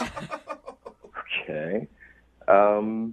So we're talking, we're having some drinks, we're having a pretty good time, and somewhere in the middle of it, I got this red flag, and it just kind of made me skeptical, and so I kind of just decided against the whole thing. Okay, well, what was the red flag? So we were talking, and I just happened to bring up the topic of pets. I asked her if she had any pets. Mm-hmm. And she says, yeah, she's got a dog named, I think, Chloe. Like, oh, cool, right on. And then she says, yeah, and a son-in-law, Clifton. Did you say a son-in-law? Yeah, exactly. Like, stay with me. Okay, yeah, I'm confused. She says son-in-law, and so I stopped her. I was like, wait. I was kind of just asking about, pets. And she says, oh, no. Clifton's my dog. Like, wait, I thought you said that Clifton was your son-in-law. She goes, he is. What? And so she pulls out her phone, and I thought she was just going to show me pictures of the dog, but she shows me this picture. The dog's in a tuxedo with the bow and the tails and everything, and she's showing me pictures of her dog's wedding to another dog. So she has her dog that's married to another dog, and she calls that dog her son-in-law. Yes. And she's scrolling through. She's showing me pictures of like this dog wedding cake. Like they had a whole elaborate wedding for it? Yeah. This whole nobody does this. Yeah, and it was a huge red flag. Like I saw this and I kind of went, nah. This right. gotta be. Hey, that's kind of weird. It's kind of weird. I'll give you that. But why is that a reason to not give her a second chance at a date? Or Think of the type of person that would arrange a dog wedding. Point taken, John. I guess I can understand where you're coming from a little bit. Yeah, I just really didn't think we would be a very good match. So Don't you think that she was just using it as like a fun excuse to have a silly party, though? I don't know, man. The pictures look pretty serious. I've seen wedding pictures that look kind of like these dog pictures look. And I mean, seriously, she referred to her dog as her son-in-law. Yeah. I should also tell you, John, that she's actually on the line listening and wants to talk to you. Hi, John. Hi, Ramona. Okay, first of all, it's not like he's really my son-in-law. He's my dog-in-law. I just call him my son-in-law like I call Chloe my daughter. It's not like I'm crazy. It's not like I think he's a person. I know he's a dog. I just love him like a person. Oh, boy. I just can't believe it's such a big deal to you, and I can't believe you didn't talk to me about it. I mean, tons of people do it. It's all over the place. Where? Like, it's not that uncommon. Are dog weddings common, Ramona? Of course. I've been to 3. What? What? You've not been to 3 dog weddings. Yes, I have. Is it your own dog, like, getting divorced and getting remarried, or is it 3 different dogs? I have been to 3 dog weddings, including mine, so that's 3 altogether. And it's such a fun thing to do, and plus it makes them family. Like they're living creatures, and it's sort of, everybody treats their dogs like, oh, that's my daughter anyway, but this is my family. I love, come on, didn't you see that picture? Yikes. Yeah, see, this is why I didn't want to go out with you. I mean, it's absolutely fine if you feel that way about your dogs. It's just I can't really be a part of that at all. I mean, it's not like I'm into it. Like, my friend's dog, Clifton, is like the best, and he's perfect for her. He's like a year older than her. He's a little bigger than her. They're perfect together. Wait, so I don't appreciate here's the being thing. like, Here's the thing. I don't care about any of that stuff. When I have a dog, the dog is just a dog. It's there. I don't have to feel like, I just am shocked, honestly. I'm really surprised to hear this come out of your mouth. This is not at all the person that took me out for that drink. Ramona, look, it's not the fact that you did that for your dog. I'm ecstatic that you did that for your dog. Trust me. But, Are you? Because you don't sound ecstatic. But it's not. The thing is that you went through all of that for the dog. All right, I'm glad you feel that way for it. For you to put that much effort into a party for your dog, like that, we're just not compatible. Or maybe you're right. Because if you don't care about living creatures and about dogs and family, then maybe we're not right for each other. Maybe you're right. You're right. I'm wrong. Well, let me ask John first, Ramona. John, would you like to go out on a second date with Ramona? We will pay for it. Say no. I don't want to go out with you anyway. Oh, Ramona. I don't. What a snob. You're a snob. You're going to tell me how I should spend my money and you don't have love in your life? No. I don't want to go out with you anyway. I'm actually weirdly on her side on all of this. Really? Yeah. Thank you. I absolutely love that you do that, Ramona. I really do. I love that you love dogs. I love them too, but I'm just not going to do that. All right. I'm not the type of person that does that. John, thank you for your time. I appreciate it. Person. Thanks. Ramona, thank you for doing the second date update. Oh, sweet girl. I'm sure you'll find somebody else that's as into their dog as you are eventually. Thank you. I do love you guys. I wish that, listen, if there's another fail second date update and you think I'm right for him, set me up with I will. I'll hook you up. Hey, and Ramona, in the meantime, a thing that not many people know about me, if there is any infidelity in that dog marriage, I do dog divorces. So hit me up, okay? Brooke and Jubal in the morning. Text in at 78592 that says, that guy's an a-hole. I've been to a lot of dog weddings, and they're really sweet. It's Brooke and Jubal in the morning. Talking, of course, about today's second date update. Yeah. This girl, Ramona, wanted to call a guy named John to see why he wasn't calling her back after they had a date. He wasn't calling her back because during their date, she kept showing him pictures of her dog and the wedding that she had for it, and referring to the other dog as her son-in-law. Yeah. And she was really into dog weddings. Apparently, she's been to 3 of them, and it just creeped him out. He's like a little too attached to your dog, so he didn't want to date her. I don't know. I think it's kind of judgy, you know? Like, I don't know. It doesn't affect him. Like, just because she loves her dog and she's having some fun parties, maybe you can get in and get some free alcohol and free food on the side. Difference between, like, appreciating your dog and loving your dog and then loving your dog a little too much. Yeah, you have to be an extreme dog lover to date this chick, you know what I mean? Because people even on the text board are like, either she's crazy, dog marriage, are you kidding? Or it's like, hey, give her my number. I'm all for people who like their dogs, but I've been around some people who are obsessed with their dogs. I used to work with a dude who his dog was sick, so he slept at the bottom of the stairs with his dog instead of in the bed with his own wife. And it wasn't That is strange. Well, That's an obsession. See, now Brooke's like, if you're the big spoon and the dog is a little spoon and that's what you need to do, I'm not going to judge. It's not for me. Sleeping with a dog over sleeping in bed with your wife. And that is a problem. Keep texting in 78592. Do you agree that he shouldn't have gone out with her because she has dog weddings? Or, sorry, had a dog wedding. That will probably last forever, so congratulations to her. A lot of dog lovers are texting in at 78592 saying they want to have a dog wedding now. So maybe she started a new trend. If you want a second date update, just email the show and we'll call the person.